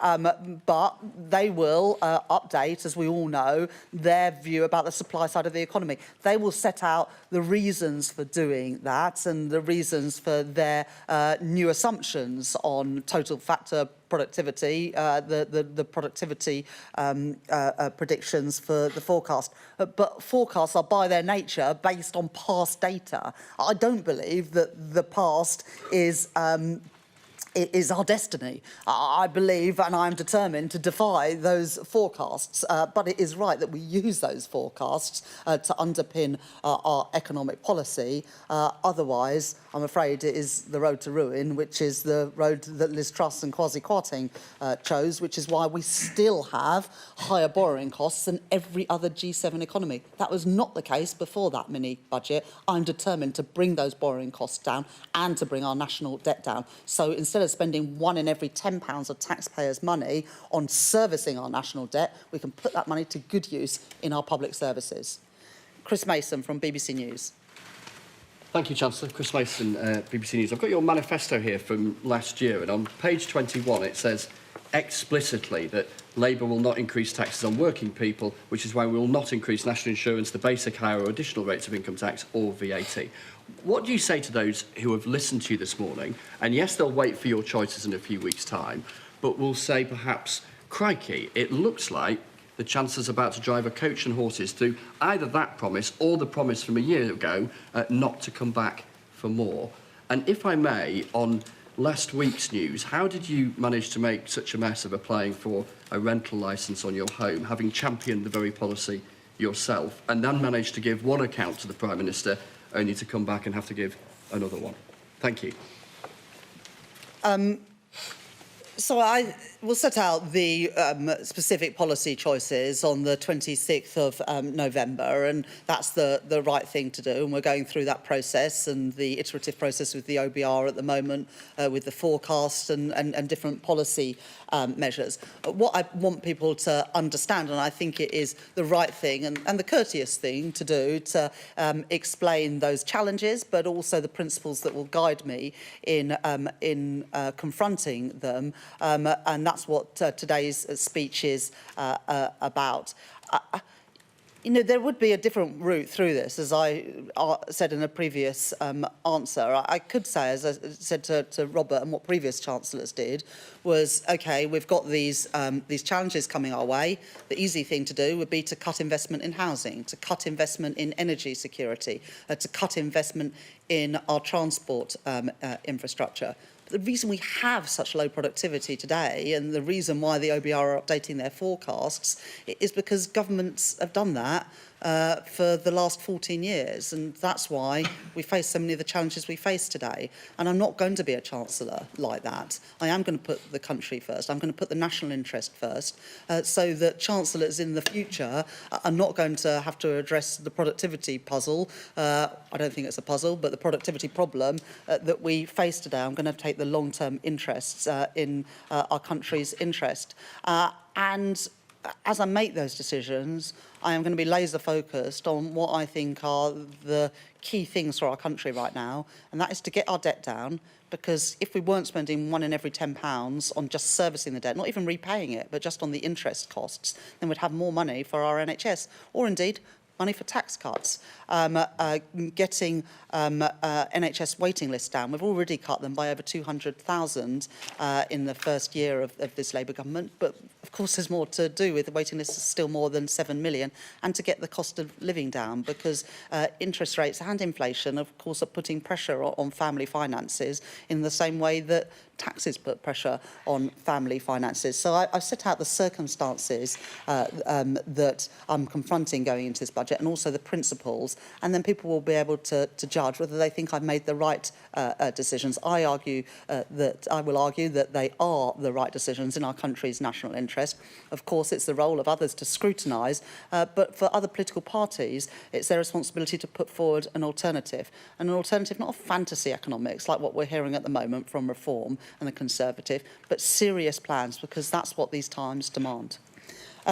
Ben Riley-Smith from the Daily Telegraph. Oh, sorry. And on the issue of housing, there was an exchange of letters last week between myself and the Prime Minister, and the Prime Minister's ethics advisor has passed his judgment. I don't have anything more to say than that. Ben Riley-Smith from the Daily Telegraph. Thank you, Chancellor. It's pretty clear you're keeping open the possibility of breaking your manifesto. As you say, you want to do what's right, but not what's popular. If you look at history, often... Well, I'd like to do both, but... well, often... But I will do what is right. Well, often governments that have broken manifestos have been turfed out. Are you willing to lose the next election if it puts the public finances right? But we've got to do the right things. You know, the problem of the last 14 years is that political expediency always came above the national interest. And that is why we are in the mess that we are in today. You know, there's no reason why borrowing costs in Britain should be higher than every other G7 economy, or why our borrowing costs are higher than in Italy or in France. The reason they are is because the damage done by that mini budget, it might have been 3 years ago, but we're still paying the price of that. But also the price of keep racking up the national debt. 94% of GDP, £2.6 trillion. If we had lower debt and we had lower debt servicing costs, we wouldn't be having to make the choices that we have to make today. And I'm determined to put our country on a more sustainable footing.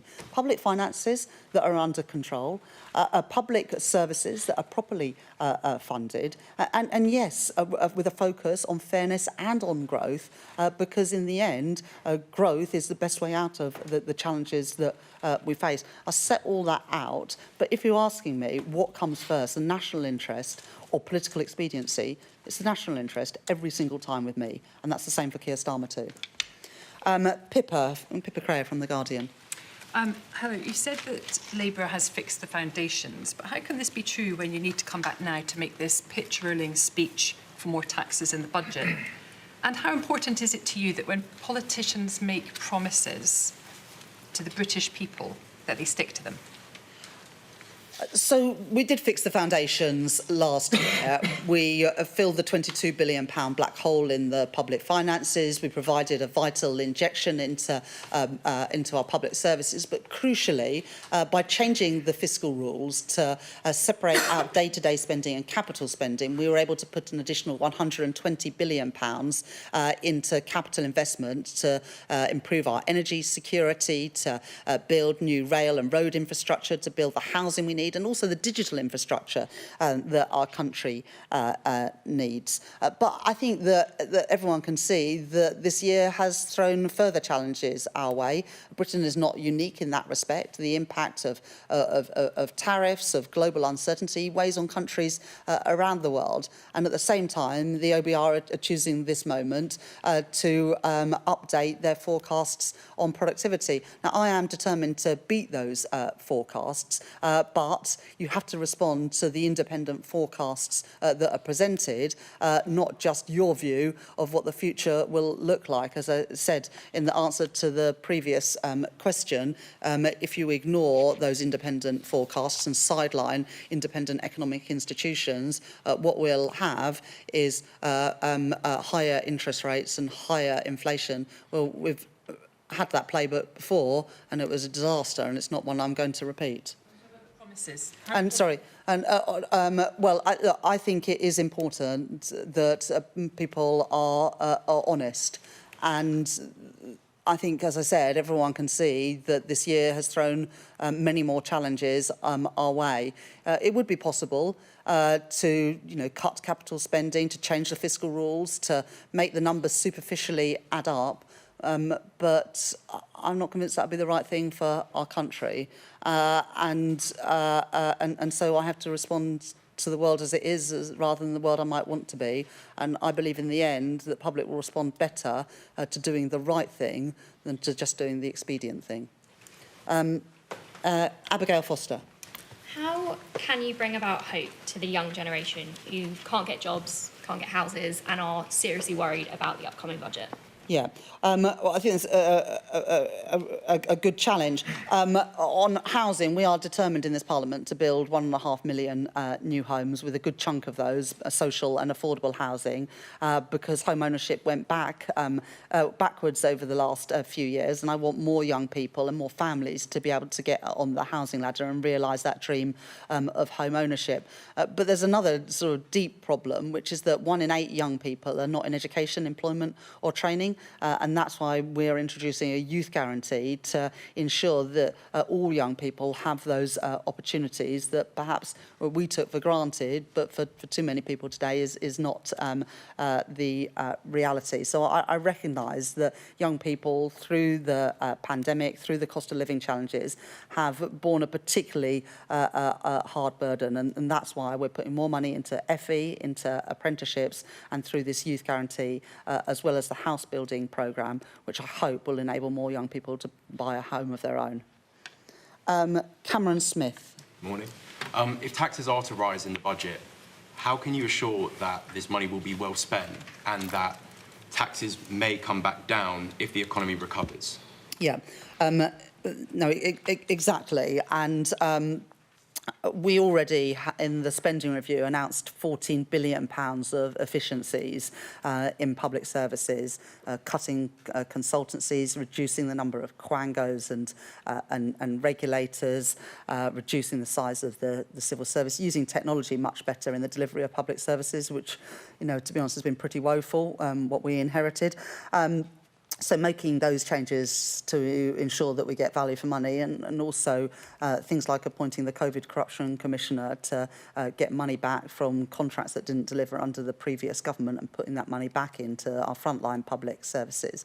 And the point you make about what we might be able to do in the future, the whole point of the decisions that I plan to make in the budget on the 26th of November is to make decisions in the future easier than the decisions that confront us today. By getting a grip of the national debt, for example, will open up opportunities either to put money into public services or to get taxes down in the future. The reason those opportunities don't present themselves now is that borrowing costs are too high and the national debt is too high. Those are issues that we inherited from the previous government, and they're ones that I plan to address in the budget later this month. Lewis Dennison from ITV Digital. Now then, Chancellor, there's, as you've mentioned a couple of times, there's 1 million young people out of work or education, and you want to cut the welfare bill.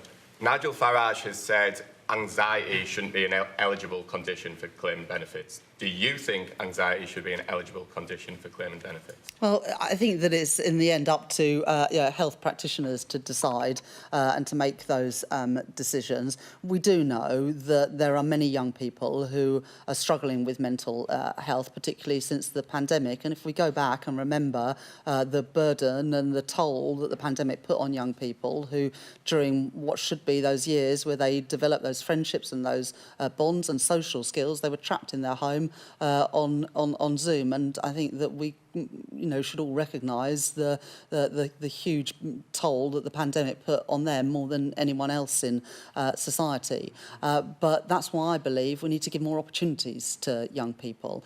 And young people with mental health issues, including anxiety, are often much better served if they are in work and given the support to get back into work, rather than just being left on out of work and sickness benefits, which is a waste of their potential and not a good use of taxpayers' money. And that's why the youth guarantee is going to be really crucial for us to reduce that problem of 1 million young people not in education, employment or training. It is not acceptable that 1 in 8 young people are in that position today. And I'll be setting out more details. I already announced the youth guarantee at our Labour Party conference and be setting out more details in the budget.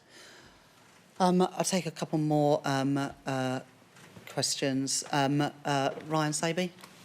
Chancellor, you've said the budget will be led by the people's priorities, one of which is improving the cost of living. Can you do anything to make a material difference? As families know that food prices go up, financial pressure on households, or will this just be tinkering around the edges? I think the two biggest things that weigh on people's mind when they think about the cost of living are food prices and energy prices. On food prices, we set out last year a review of our business rates system, and we'll be setting out more detail in the budget on that. But I was really clear in opposition, and have been through my time as Chancellor, that we need to reform the business rate system so it's fairer for high streets and smaller businesses, and ensuring that those who operate just online pay their fair share of taxes. The current business rate system was designed for a previous age, not for a digital age, and so we'll be reforming the business rate system to hopefully give a bit more comfort to small businesses and high street businesses as well. And then the other challenge that people face are high energy prices, and this goes back to a sort of structural issue as well, that we haven't been building enough energy infrastructure in Britain. And when the when Russia's invasion of Ukraine came along, we were too exposed to global markets and did not have gas storage facilities or produce enough homegrown energy, which is why we're putting efforts into that. But I do recognise that energy prices are still very high for people, and we want to ease that pressure on the cost of living. That's why I've set it as one of the 3 priorities for the budget: the cost of living, NHS waiting lists, and getting the national debt down. George Parker from the FT. Thank you, Chancellor. You talked a lot about protecting the interests of working people. What reassurances can you give to some of the people who employ working people, the foreign investors, entrepreneurs, the wealthy, in fact, that your budget won't make their life harder and lead to an even more sluggish growth rate when we've already got an anemic economic situation? Yes, let's not talk our economic performance down. The IMF at their annual meetings last month, upgraded their forecasts for GDP growth in the UK this year. We were the fastest growing economy in the G7 in the first half of this year. And the IMF forecast that we will be the second fastest growing economy in the G7 for this year as a whole. The FTSE is at an all-time high, has outperformed other stock markets this year. Retail sales surprised on the upside in the most recent numbers, and investment is a little bit stronger as well. But I absolutely recognise that to improve living standards for working people, we also need to have more good jobs paying decent wages, and so we'll seek to get that balance right in the budget next month. But I absolutely recognise the point. Maybe just, sorry, a final question. Yeah, woman here in the front row. Hi, thanks, Chancellor. Kitty Donaldson from the iPaper. Is the problem here the Parliamentary Labour Party? Is it fair to put up income tax, as you probably will, when you can't get the welfare bill down? And also, some of them are expecting you to cut the two-child benefit cap. Can you give them some good news? So I think it's, I think it's a bit unfair to blame the Parliamentary Labour Party for the OBR supply side review, and that will likely be the biggest piece of news in terms of the economic and fiscal situation at the budget later this month. But look, all decisions have consequences, and if you spend more on one thing, there's less money to spend on something else. I've always been really clear about that. There isn't a magic money tree for any type of spending, and any decisions to spend in one area will have consequences for other areas as well. But the most impactful thing in the budget in terms of the change in the fiscal and economic outlook will be determined by productivity. Thank you very much. I'm sure we'll have other opportunities soon. Bye-bye.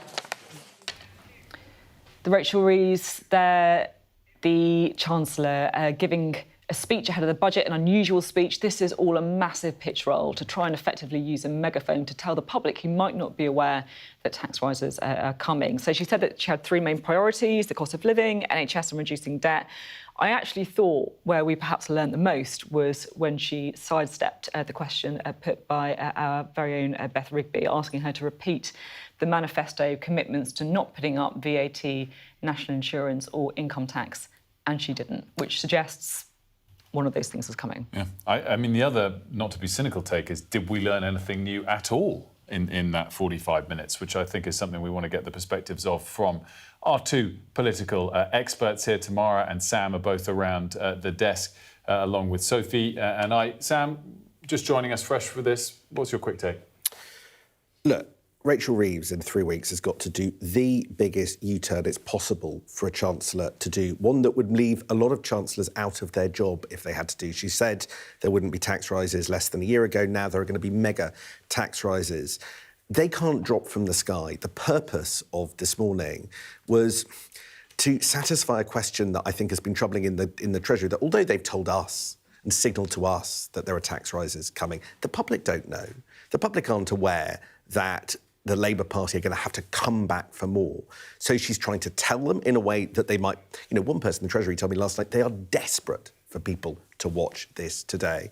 They want people to notice tax rises are coming and have a bit of a go at laying the blame for those tax rises almost everywhere else. Whether she succeeds at that, however, that's quite an uphill task. It's quite interesting, isn't it? Because in a way, you'd look at this and there will be negative headlines. The front pages, I'm sure, will be all about breaking the manifesto commitments, which normally you'd say, oh, that's been a complete failure. But I guess that's kind of what they want, right? They want to be upfront about the bad news. So hopefully, the fingers crossed, when it happens in the budget, she'll manage to hold on to her job, and Keir Starmer, I guess, will manage to continue being Prime Minister. The political risks are huge, and what is so interesting about this is you can, and the Chancellor tried to do this there, tell a Labour story about why you need to spend more money on housing, on energy, on making sure that the NHS waiting list can come down with investment, that the other path that she set out there is to slash spending, she said, as the Conservatives would. Her choice is public services and trying to help young people into work. All that requires money. She's making that spending argument. The problem is that's not the argument they made to get elected. Yeah. They made a caution argument.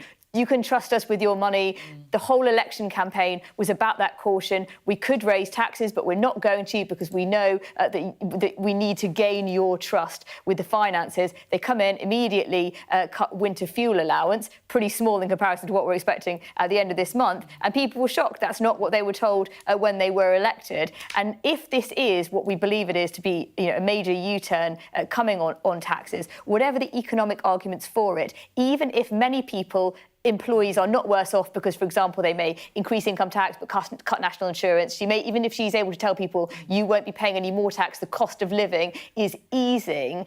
The big picture argument of spending was not the one that they made to get elected, and that is where the inconsistency is and where public trust gets damaged. I'll just mention quickly, by the way, borrowing costs are down a fraction. I mean, not really off the back of the speech. That was the same case at the Open today.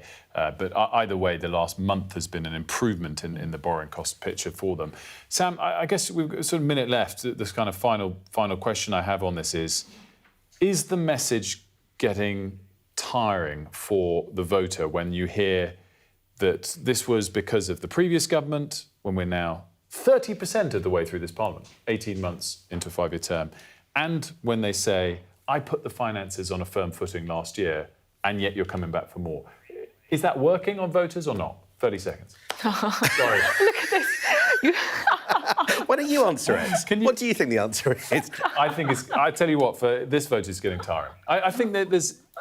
If you've got a genuine point of view to explain, but if you repeat something after 18 months and blame it too often, go back. We're going to get his answer in the next hour. Yeah, Sam, I'm going to hold you on this. She got away, I have to say, she did get away with the old rental market story, didn't she, as well, that rental licence one. Chris Mason asked a very good question on that. And yes, lots more coming up, lots more analysis on that Rachel Reeves speech. I have to say, the message was pretty stark, wasn't it? Tax rises on the way. We'll be back with you. Expect a particularly good answer from Sam. He's got time to think about it.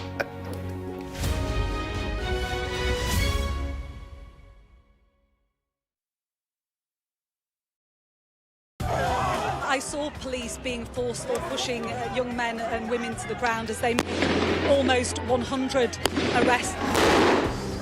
Will the cold affect your voters? Well, we have a lot of tremendous support. What country are you From the UK. Okay, we don't give a crap about your opinion and your reporting. Why don't you go back to your country where you have a major migrant problem? I'm Martha Kellner and I'm Sky's US correspondent based here in Los Angeles.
Hello, good morning. It is 9 o'clock. Welcome to Mornings with Ridge and Frost. With Sophie and Wilf, a very good morning from me as well.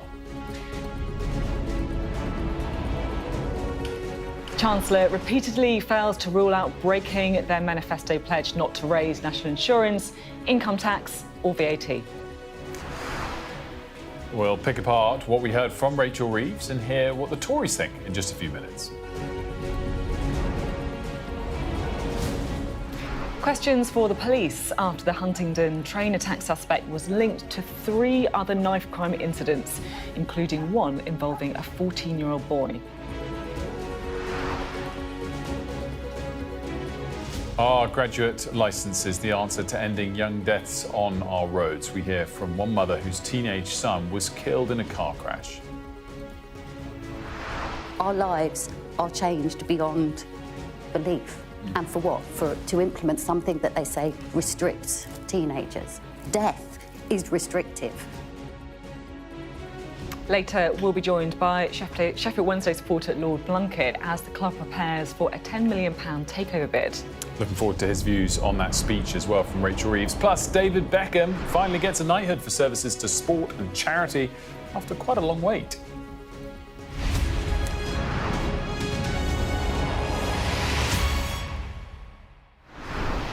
A very good morning to you. Thank you for joining us here on Mornings with Ridge and Frost. The Chancellor, Rachel Reeves, has repeatedly refused to rule out breaking Labour's manifesto pledge not to raise taxes on working people. She's just been giving a speech in Downing Street this morning and was asked several times about that prior commitment. If we are to build the future of Britain together, we will all have to contribute to that effort. Each of us must do our bit for the security of our country and the brightness of its future. Well, in the room was our political editor, Beth Rigby, who joins us now. Beth, it felt like it was one big pitch roll for tax rises. What did you make of it?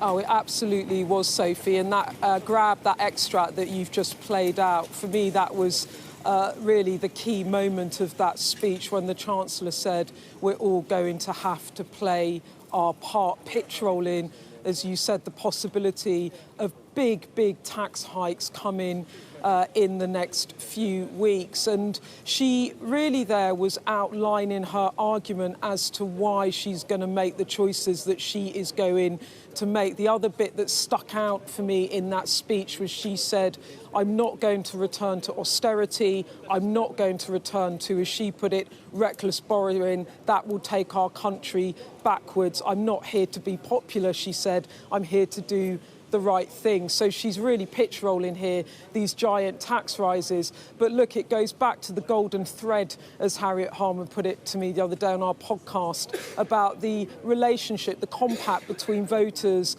and the government as they seek election. And it was the cast iron commitment in the manifesto not to raise VAT, national insurance or income tax on working people. And now it looks like the government are preparing to break that pledge. I asked her about it. It really is the only question in the room at the moment. This is what she had to say. Beth Rigby from Sky News. Thank you. Chancellor, you made history in your last budget when you increased taxes by £40 billion in the biggest tax-raising budget in over a generation. You said at the time it was a once-in-a-parliament tax-raising budget, and you told me explicitly Labour would stick to our manifesto commitment not to increase taxes that working people pay. Today, do you still stand by both those promises? And if you can't or if you won't, aren't you making a mockery of the voters that put their trust in you at the general election? Thank you. Thank you very much, Beth. I will set out the individual policies at the budget on the 26th of November. That's not what today is about. Today is about setting the context for that budget. And your viewers can see the challenges that we face, but the challenges that are on a global nature. And they can also see the challenges in the long-term performance of our economy. And the Office of Budget Responsibility will set all that out. They've done the review of the supply side of the economy. That looks at the past, but they use the past to predict the future. And as Chancellor, I have to face the world as it is, not the world that I want it to be. And when challenges come our way, the only question is how to respond to them, not whether to respond or not. And as I respond at the budget on the 26th of November, my focus will be on getting NHS waiting lists down, getting the cost of living down, and also getting the national debt down. And Beth, I thought that answer, to be honest, said it all when it comes to not repeating that manifesto pledge. I guess my other question is about Rachel Reeves herself. I mean, she's got this real nightmare scenario with the budget. It's hard to see how she can emerge from that with her reputation intact. She's also had this very bruising period over the rental row as well. How did she seem to you, and how do you think she's doing as a politician? Will she survive? Look, I think the thing to say about this speech is that it was really unprecedented for a Chancellor 3 weeks before she stands at the dispatch box to give her budget, to feel that she needs to try and set the scene for that budget and try to explain to the British public, because that's what she's doing here. She's trying to go out of this place, out of Westminster, directly into people's homes with a speech to try and outline the choices she's making and why. And why is she doing it? Well, I don't need to tell you. It's going to be extremely, extremely difficult. This government really was elected on that pledge not to raise income tax, VAT and national insurance. It was the foundation stone of their election campaign, and it really was what drove their arguments. And in a way, although we didn't get into it today, I think we will get into this in coming weeks. The government knew the risks that they were making when they made those pledges. Peter Carl's coming up. Haven't you broken... Are you comfortable breaking promises to the British public, sir? Will this budget be ironclad failure, Minister? There you go, that's Peter Carl, with some of the questions that all politicians, if they do raise taxes, are going to face. Because, as I was saying, ahead of the election, we were all talking about it, about how practical was it to make commitments not to raise rates on the three biggest forms of tax raising in this country. VAT and national insurance and income tax raised 75% of all revenues for the Exchequer. So the government, the then Labour Party trying to get into government, really boxed themselves in. They knew the risks, and yes, there are external factors, of course there are, but it's also about some of the choices that they made and the promises that they made to the British public, and there will be an almighty backlash when this happens, if it happens. She said there's no decisions made, but I think the writing is really on the wall. MPs will be very nervous. Ministers will have to come out and try and defend it. And trust in this Labour government is already at a record low. So she is in, of course, a very, very difficult position. There's no other way of putting it. I think the thing to say about this, though, as well, is that she's also in lockstep here with the Prime Minister on the decisions that they are taking, and there has been some cross-fertilisation, if you like, between the number 10 economic team and the Treasury and the people around the Prime Minister. But of course this is precarious, and goodness knows how it's going to play out if these tax rises are announced. Beth, thank you very much indeed. Always good to get your analysis. Well, Sam is still with us. And Sam, I guess the sort of final question to round this up, similar theme to what we said last hour, but if this does come down and taxes do go up, do you think she can continue with the argument that she made in that speech to say, this isn't my fault, this was the Tories for 14 years of mismanagement of the economy's fault, or do you think voters have kind of moved past that? I think there's all to play for in terms of what the voters think. The issue that Rachel Reeves has is that at the budget, she's probably got to fill a black hole of about £30 billion. That's the amount of tax she's probably got to raise, more or less. Could be 25, could be 20, but something in that order.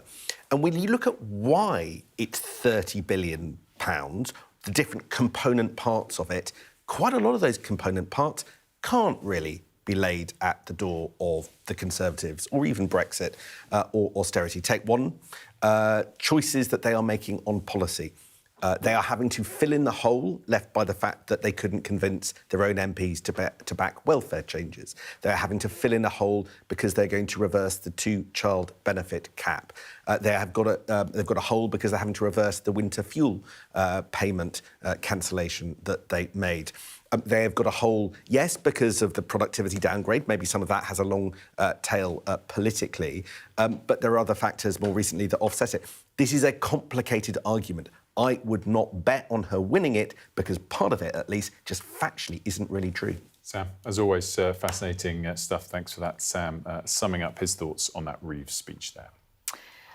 Well, we've heard from Rachel Reeves, we've heard from the Chancellor giving the kind of Labour take, if you like, and a part of it, of course, was trying to lay the blame on factors outside of control, including the previous Conservative administration as well. So let's hear from them, shall we? We can talk now to the Shadow Work and Pensions Secretary, Helen Whately, which is good to have you on the programme today. What did you make of what the Chancellor had to say? Well, two things that really struck me from the Chancellor's speech.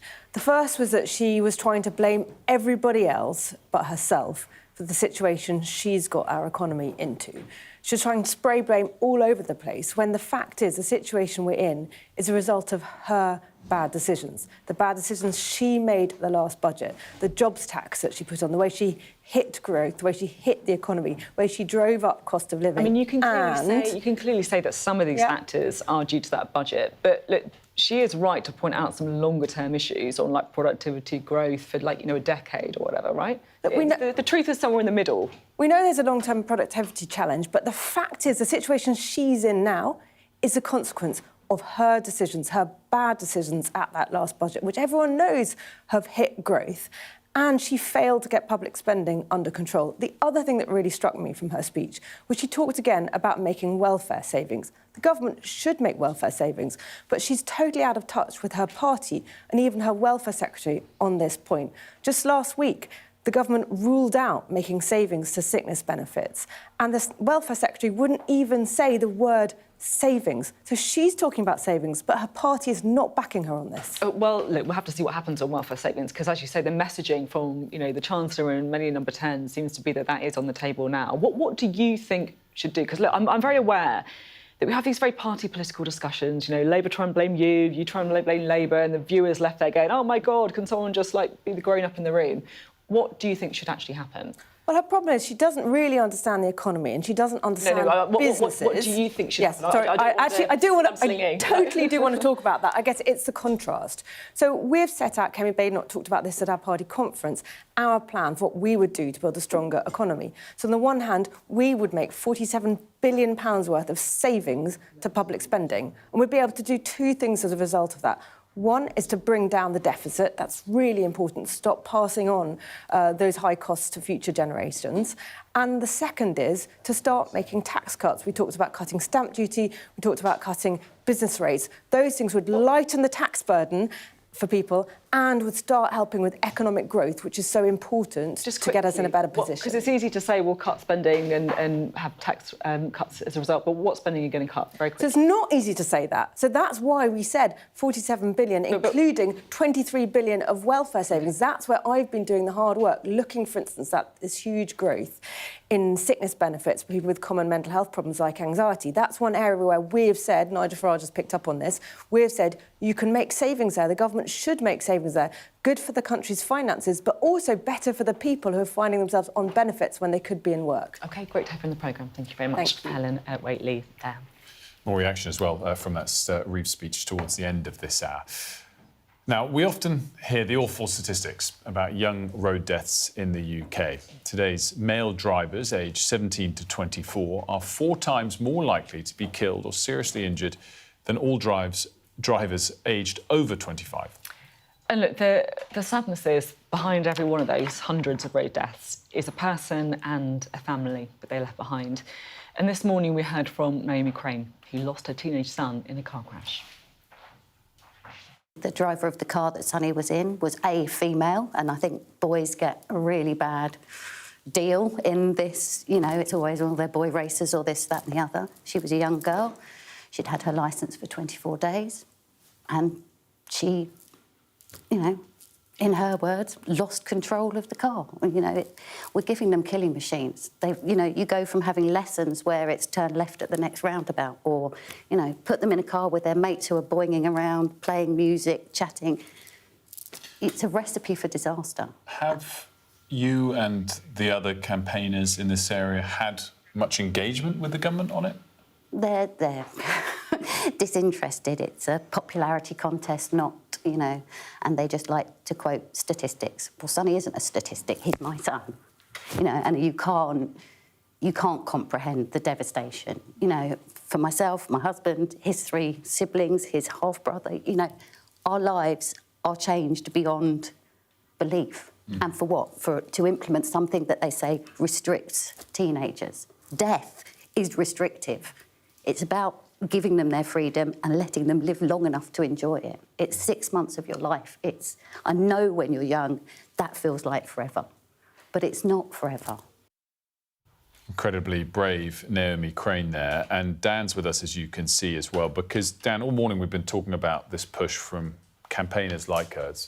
She's incredibly powerful to come on and share her personal story. What is it that they're pushing for? Where's it coming from and what level of momentum is behind it? There has been a long-running campaign for graduated driving licences. The reason it's ramping up at the moment is that the government is planning on publishing its first ever road safety strategy for the first time in more than a decade. That is where GDLs, graduated driving licences, would be within. The government, the Department for Transport, has stuck to its guns and has continuously said throughout our reporting this year that it is not considering introducing them. They say they're looking at other options, but there's no specifics at the minute. What would be the time frame that we expect? Did she mention 6 months in the interview that it would? Yeah, so if you look at somewhere like Canada, which has had GDLs in place for 30 years, it takes 2 years to get a driving licence. In the early stages, no driving between midnight and 5 in the morning, no driving with a car full of your mates. Those are the sorts of things we see in those fatalities, and that's the sort of restrictions that they would like to see. It was an incredibly moving interview. Honestly, it's really hard to listen to. But I did just want to ask you, Dan, because there will be some people who think, look, it's all very well, you know, us sitting here in London saying graduate driving licences are great when you can hop on a tube, where you can get a bus every 5 minutes. But if you live in an area that isn't well served by public transport, you know, cars are important for young people as well if they want to get to work or college. Yeah, I think that the campaign is not saying that we don't want young people to remove all their freedoms. It's just about the disproportionate amount of young people who are killed and injured in those circumstances in the first few months. It is really disproportionate, is what the campaigners will say. I think that they would welcome maybe a lesser measure than full GDLs, black boxes for the first 6 months. Something like that is also part of what they would like to see. Dan, great stuff. Thanks so much. And our thanks again to Naomi Crane for joining us in the 7 o'clock hour. Still to come, protecting women from violence. The government moves to ban online content that could fuel violent sexual encounters. We'll be joined by the head of the UK's Independent Pornography Review Task Force. That's next.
There's always more to the news than a headline.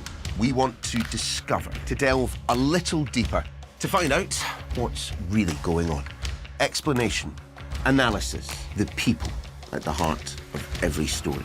I'm Neil Patterson, and this is the Sky News Daily Podcast. So, by the end, we'll hopefully all understand what's going on in the world just that little better. Available wherever you get your podcasts. I'm Stephen Murphy, and I'm Sky's Ireland correspondent based here in Dublin. The waters of Ireland and Britain should be home to great white sharks. If there are great white sharks in this area, there's no reason they wouldn't come here to feed. It's basically a buffet on a beach. This could be not only a record-breaking storm, but potentially the most dangerous storm ever to hit Ireland.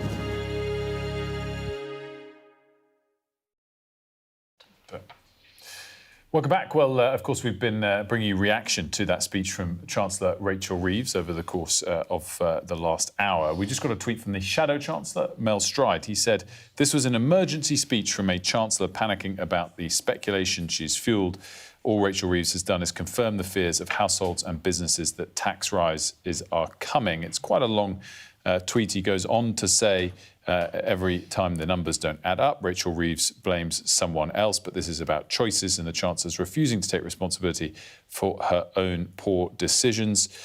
He then says, he concludes in this long tweet, if Rachel Reeves breaks her promise and hikes taxes again, she must go. Similar sentiment, of course, to what you just heard from Helen Whately 5 or 10 minutes ago. Yeah, the Conservatives basically calling on Rachel Reeves to quit if she breaks her promise. Sir Mel Stride, we should say as well, has just been... Sir Melvin. Ennobled. Not quite yet, has he? That's happening today. Yes, today, that's a good Alongside point. Bex and many others. Now, we wanted to talk about something that's a little bit difficult, so a bit of a content warning, particularly if you've got kids in the room, but it's a really important issue about online pornography. So Number 10 have said that they've listened to a review by Baroness Burton and they're going to be banning anything that shows women being choked. Now, I'm pleased to say that Baroness Burton is with us live. It's great to have you. We've spoken about this issue before and how important it is.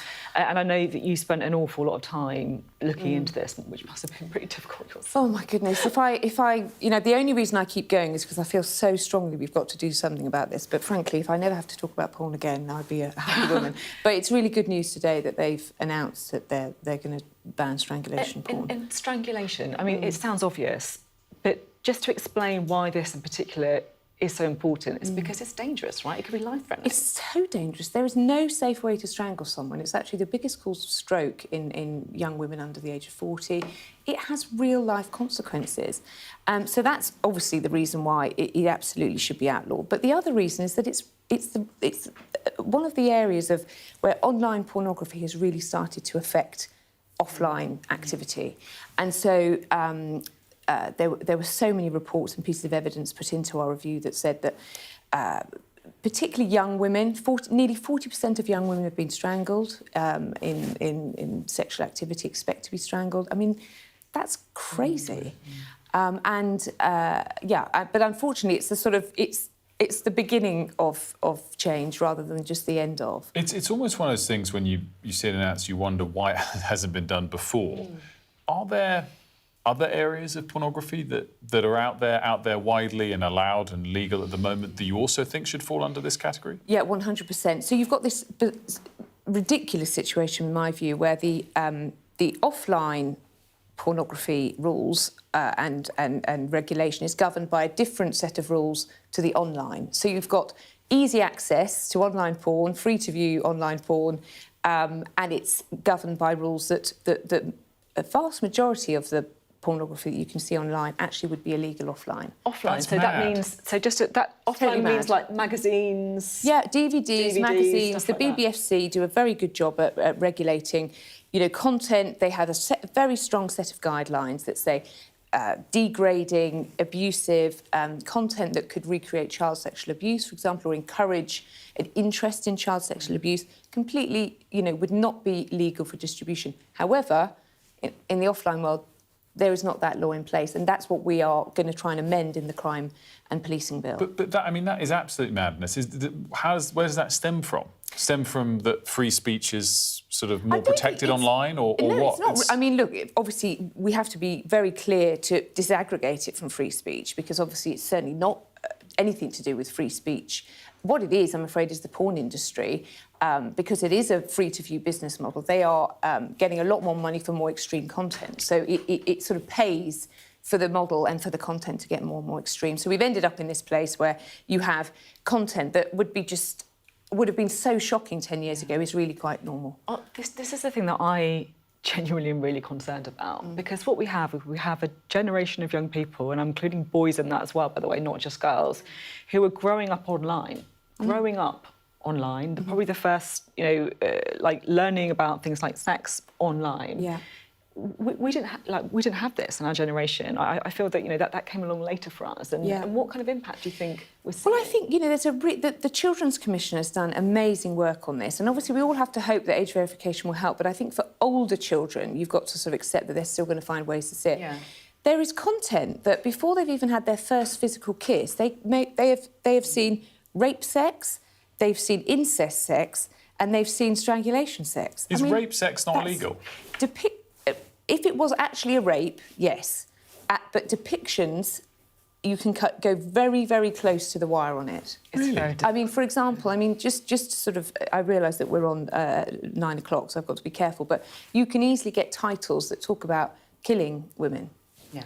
Thank you very much indeed. It's always so good to talk to you about this. Thank you for for the work having me that on. you've done as well. I should also say, we are genuinely aware that this is a difficult topic, for morning breakfast television, but it's an important one. So we've made the decision to cover it this morning, and I hope you understand why as well. Yeah, it is, and it's mad. I didn't know how mad those differences were online and offline. More to discuss in the future. Up next, a different topic. People I'm sure will be pleased to hear. We're speaking to Lord Blunkett, not just about Rachel Reeves' speech about a shared love of the former Home Secretary and Sophie's Sheffield Wednesday.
Hello, good morning and welcome to Mornings with Ridge and Frost. We just heard from the Chancellor, Rachel Reeves, who's repeatedly refused to rule out breaking Labour's manifesto pledge not to raise taxes on working people during a press conference in the last hour. Police are facing questions over whether the Huntingdon train stabbing could have been stopped after the suspect was linked to several incidents in the 24 hours before the attack. Emergency service workers have told Sky News of the heartbreak and challenges in responding to young people dying on our roads as they campaign for tougher rules for graduated driving licences to be introduced. David Beckham will receive his long-anticipated knighthood today. The former England captain will head to Windsor Castle to get the honour. There are several other familiar faces receiving some gongs today, including Shadow Chancellor Mel Stride and the West End star Elaine Page. Now, to a topic that is close to my heart, I'm going to be completely honest. As a Sheffield Wednesday fan, the former Newcastle United owner, Mike Ashley, is preparing a £10 million bid to buy Sheffield Wednesday, who are the Championship club currently in administration. And honestly, the financial troubles at the club has gone on for some time. There's been protests from fans over the previous owner, Chancellor's ownership. But in the words of one of the club's biggest fans, anything is possible in football. I'm delighted to say he joins us now. It is the Labour peer and Sheffield Wednesday supporter, Lord David Bunker. It's great to have you on. I was so keen to get you on, I'll be honest. When was the last time you went to a game? Oh, it was a while ago. This is my problem. I'm going to be completely honest. But, but you tune in from a distance? Yeah, I try and watch remotely. I mean, work gets in the way, I'll be completely honest with you, and the family. How about you? I've been going in the stands this season. It's been controversial because people were saying we should boycott, but someone had to pay the wages of the staff and the team. Yeah. And now we've got into administration. That controversy is over, thank the Lord, and everybody's returning, or as many as can. So we had 27,000 there at the game a week last Saturday, and we take well over 3,000 away. A lot more if the away club will give us the tickets. So at West Brom, where we got a draw array on Saturday, and my oldest son and two of my grandchildren were there. So they go to the away games and we go to the home games. I want to get your view on the club itself and the Mike Ashley rumours as well.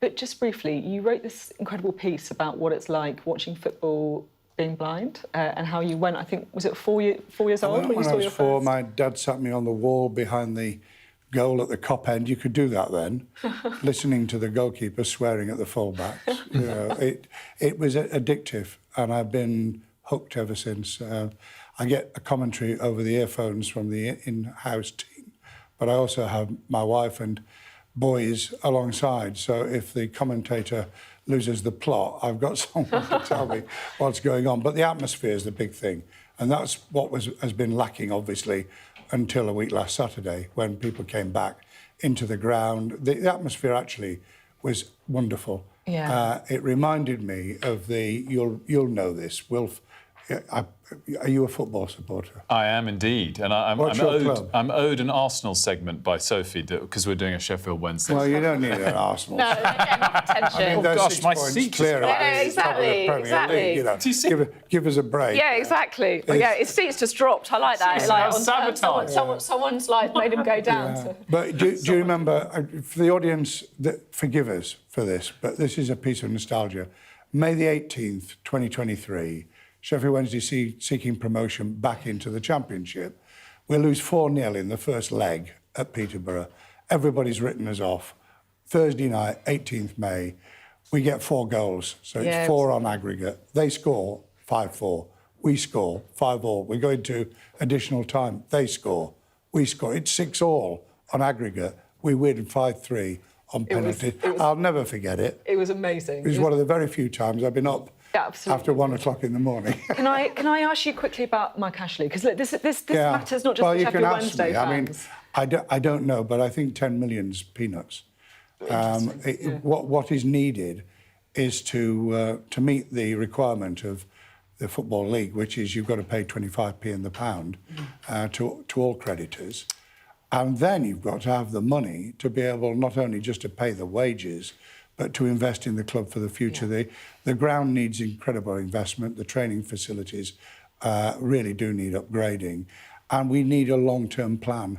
And it's no good somebody coming in just as a kind of vanity project. We've had that for 10 years, and it's ended in disaster. Lord Blunkett, wanted to get your take on the politics story of the day. Rachel Reeves obviously just gave her big speech. I thought we'd get round to that. Yes, I hope you don't mind. I hope you don't mind. But I'll talk to you about Wednesday, don't worry. I have to seize the agenda briefly at the end to bring it back to that. Well, I think perhaps I'd say to the beginning, I think the important thing is that the government doesn't go into administration. Okay. Well, no. So whatever she does on the 26th of November, she's going to have to fix it for the foreseeable future. So my question to you is, how damaging politically do you think it will be if she has to hike income tax rates? Oh, it's always damaging. You're just about old enough, aren't you, to remember Geoffrey Howe, who, when the Conservatives came in and said that they were going to put taxes up, and they absolutely hammered VAT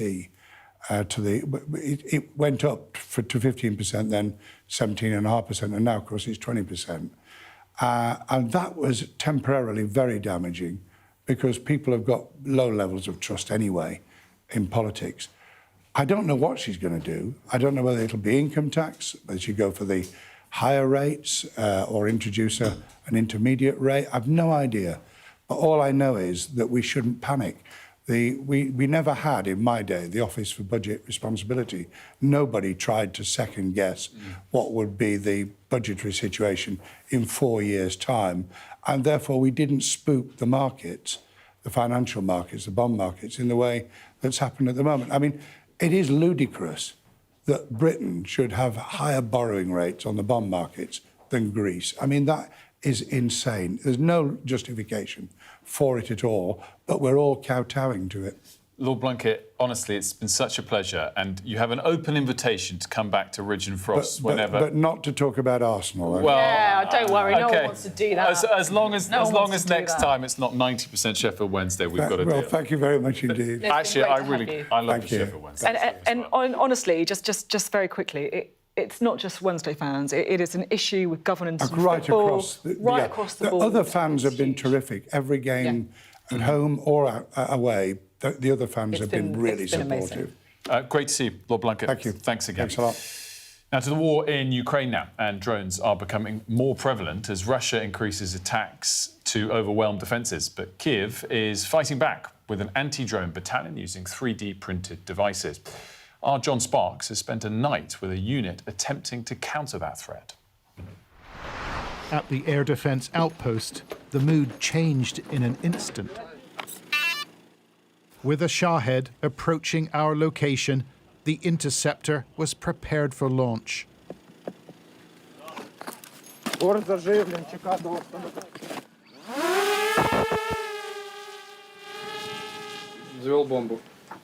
The radar has given them an indication of where to look, but it's not precise.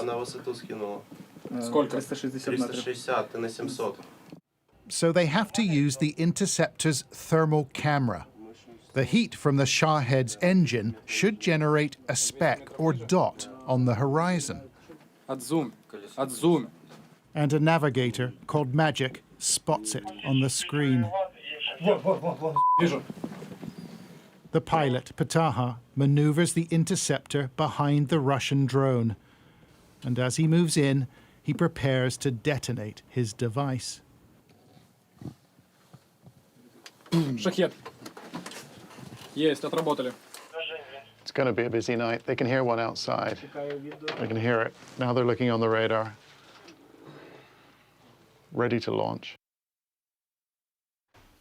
Well, John's here with us, and John, that was amazing footage. And I know we put the QR code on screen because there's a full report which you just brought a taster of there. And this is literally life and death warfare, but there's an element of a computer game about it. Yeah, there is. Actually, in fact, one of the things they're looking for are good video game players. Wow. I mean, they've got to love the country, they've got to want to fight for Ukraine, but yeah, actually they're looking for people who are really good on a console. And that control room, it had had a sort of era of gaming hub about it. You know, they were vaping, they were energy drinks, they were good on their consoles. And with those skills, they've developed this new way to take out these Shahed drones, these Russian drones, sneak up from behind, and they move in and attack them. It's a sort of mixture of kind of low tech and high tech combined into one. It's remarkable to see. It's extraordinary.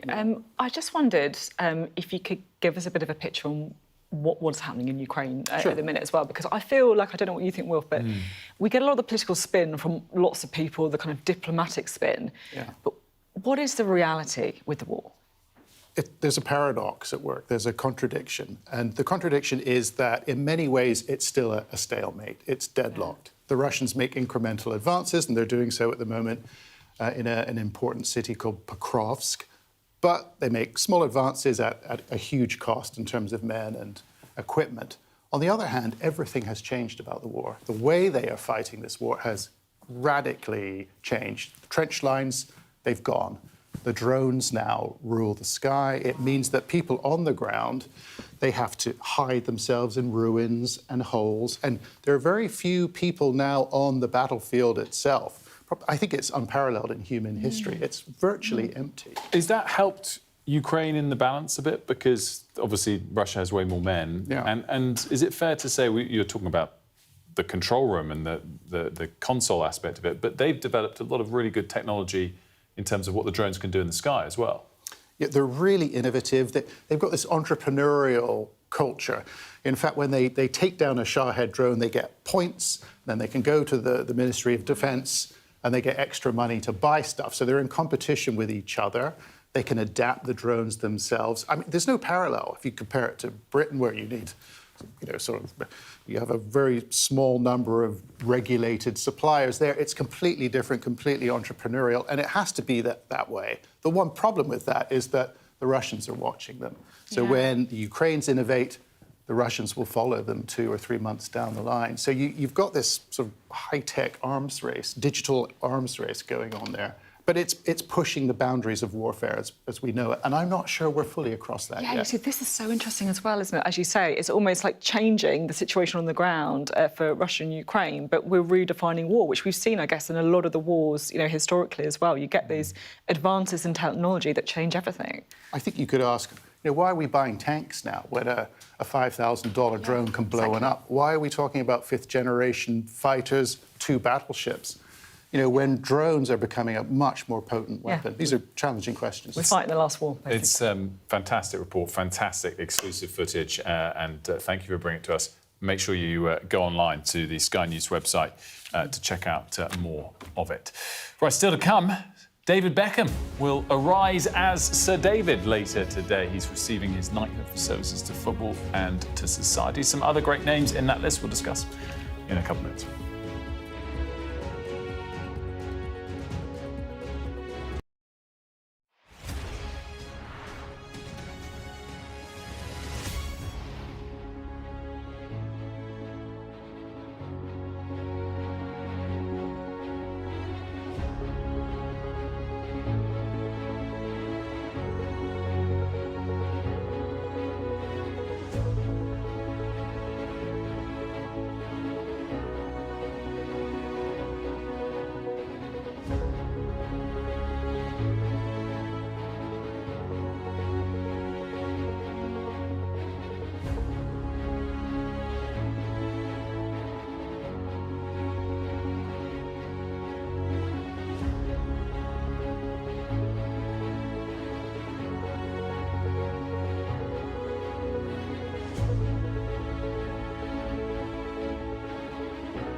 I saw police being forceful, pushing young men and women to the ground as they made almost 100 arrests.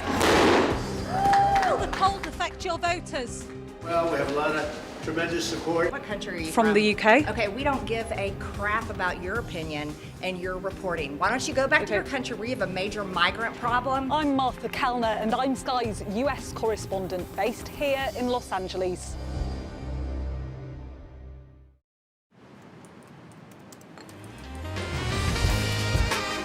You want to talk business? Meet me in the On-Board Lounge.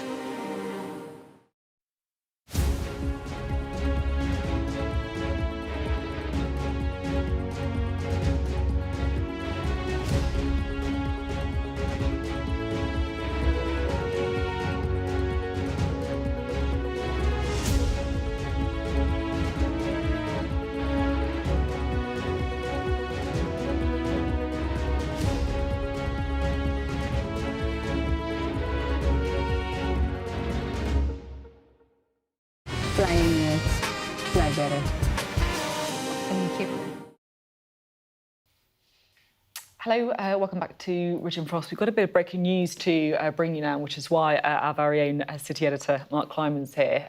He has learned something new about Sir Alan Bates. This is all about the Post Office Horizon scandal, if you remember. Yeah, that's right, Sophie. Some significant news about the situation regarding Sir Alan Bates, who, of course, fought tirelessly over more than 20 years to seek justice for the victims of the Post Office Horizon scandal. What I can reveal this morning is that Sir Alan himself has reached a settlement with the government over his own multi-million pounds compensation claim. Now, Sir Alan has been very vocal publicly in criticising the pace and the progress of the government's efforts to award redress to those who were the victims of the Horizon IT scandal. As we know, more than a dozen people took their own lives. Hundreds of people were wrongfully convicted and sent to prison over this faulty software system, which we now know the bosses of the Post Office at the time and the Japanese company Fujitsu, which supplied that software, were aware of its potential flaws. Now, as I understand it, Sir Alan, who described an offer that he had received in May as a take-it-or-leave-it offer, he has received a payout which I understand to be worth between £4 and £5 million. That amounts to just under half of his total claim. Now, the government has given me a statement this morning saying we pay tribute to Sir Alan Bates for his long record of campaigning on behalf of victims and have now paid out over £1.2 billion to more than 9,000 victims. We can confirm that Sir Alan's claim has reached the end of the scheme process and been settled. I should also point out that I've tried to reach Sir Alan for comment on this development and have been unable to do so. So we'll keep trying to reach him to see if he wants to provide a response to the fact that the government has now confirmed that his own claim has been settled. As ever, a massive scoop, Mark. Congrats on that. What are the implications for other claimants? Are these things done collectively or individually? Well, originally, Sir Alan was, in so many ways, a pioneer in terms of fighting for justice for the victims of the Post Office scandal. Originally, he and about 550 other former sub-postmasters took the Post Office to court, received what was called a group compensation order of about £58 million. But after legal fees, that was whittled down to just £12 million. That then prompted the government to set up a further redress scheme, which is being handled on an individual case-by-case basis. And I should point out that it's not just Sir Alan who has complained bitterly about this compensation process. A number of other very high-profile former sub-postmasters have also said that the offers that they've received were inadequate and that they haven't materialised at all. So there are still a large number of other claimants from this process who are waiting to receive their money, and I don't think there's anyone who would agree or argue that those payments aren't long overdue. Yeah, I think it's one of those things that's worth reminding everyone, and I'm sure we don't need reminding, let's be honest, about, what this is about. I think the thing that got me about this story is that the post office workers were people who were like pillars of their local community. They were like central to their high streets. They were small business owners, not earning buckets of money, but doing a job that they felt was worthwhile, and they had standing within their community.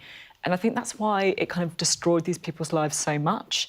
that they were seen as thieves, right? And it's the criminal stuff that came with that, but it's also the reputational damage that it came to these people as well, who, like, you know what the post office is like in your sort of high street, whether it's in a pharmacy or in its own building. You know the person in there, that they're part of your daily life, right? Absolutely.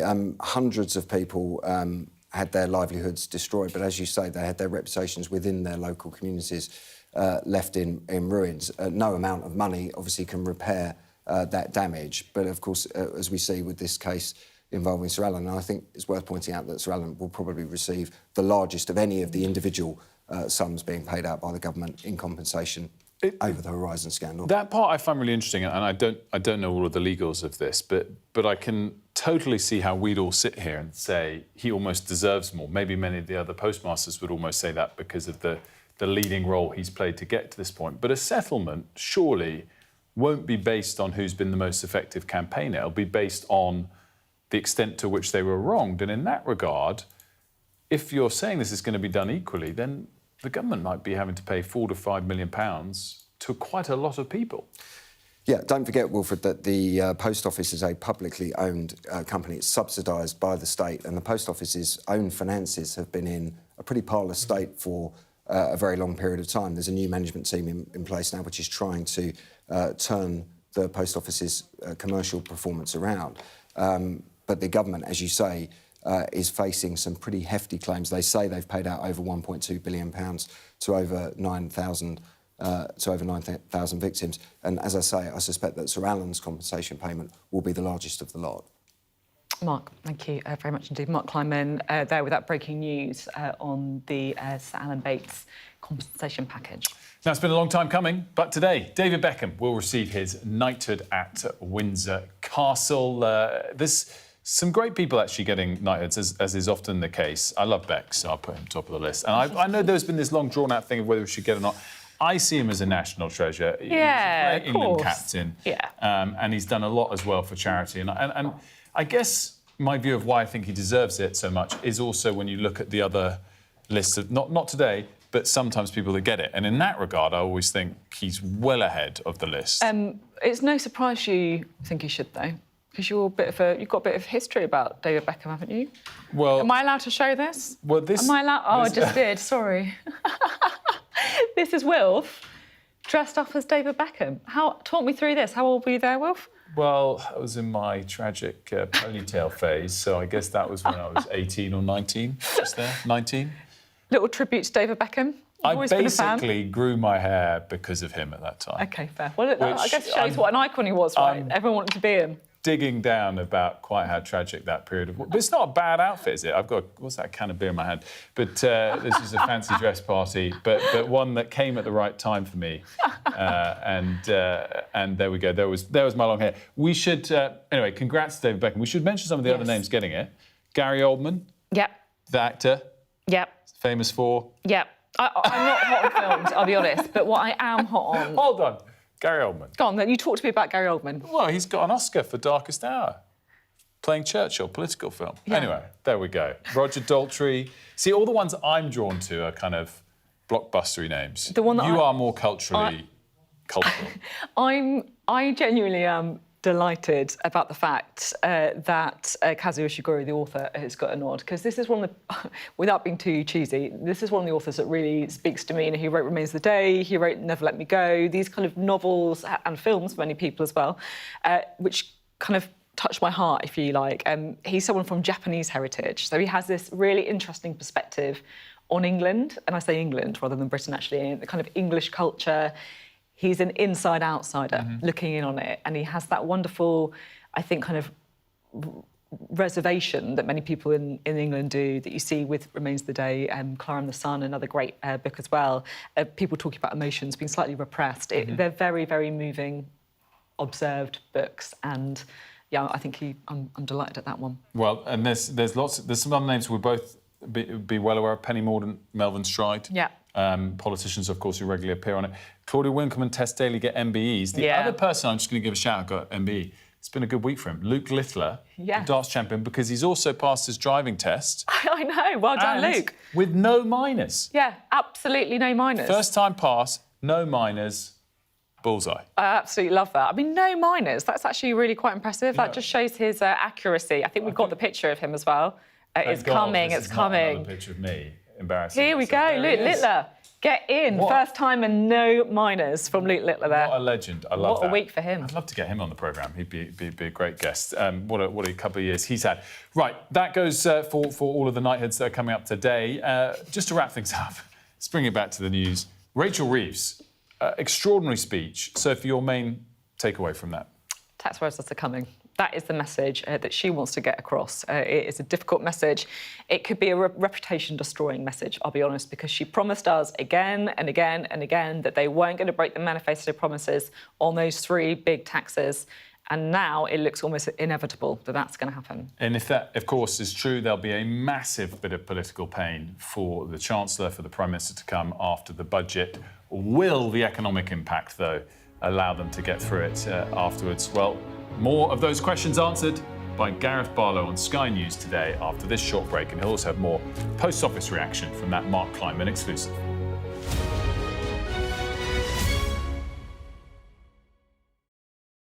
There's always more to the news than a headline. We want to discover, to delve a little deeper, to find out what's really going on. Explanation, analysis, the people at the heart of every story. I'm Neil Patterson, and this is the Sky News Daily Podcast. So, by the end, we'll hopefully all understand what's going on in the world just that little better. Available wherever you get your podcasts.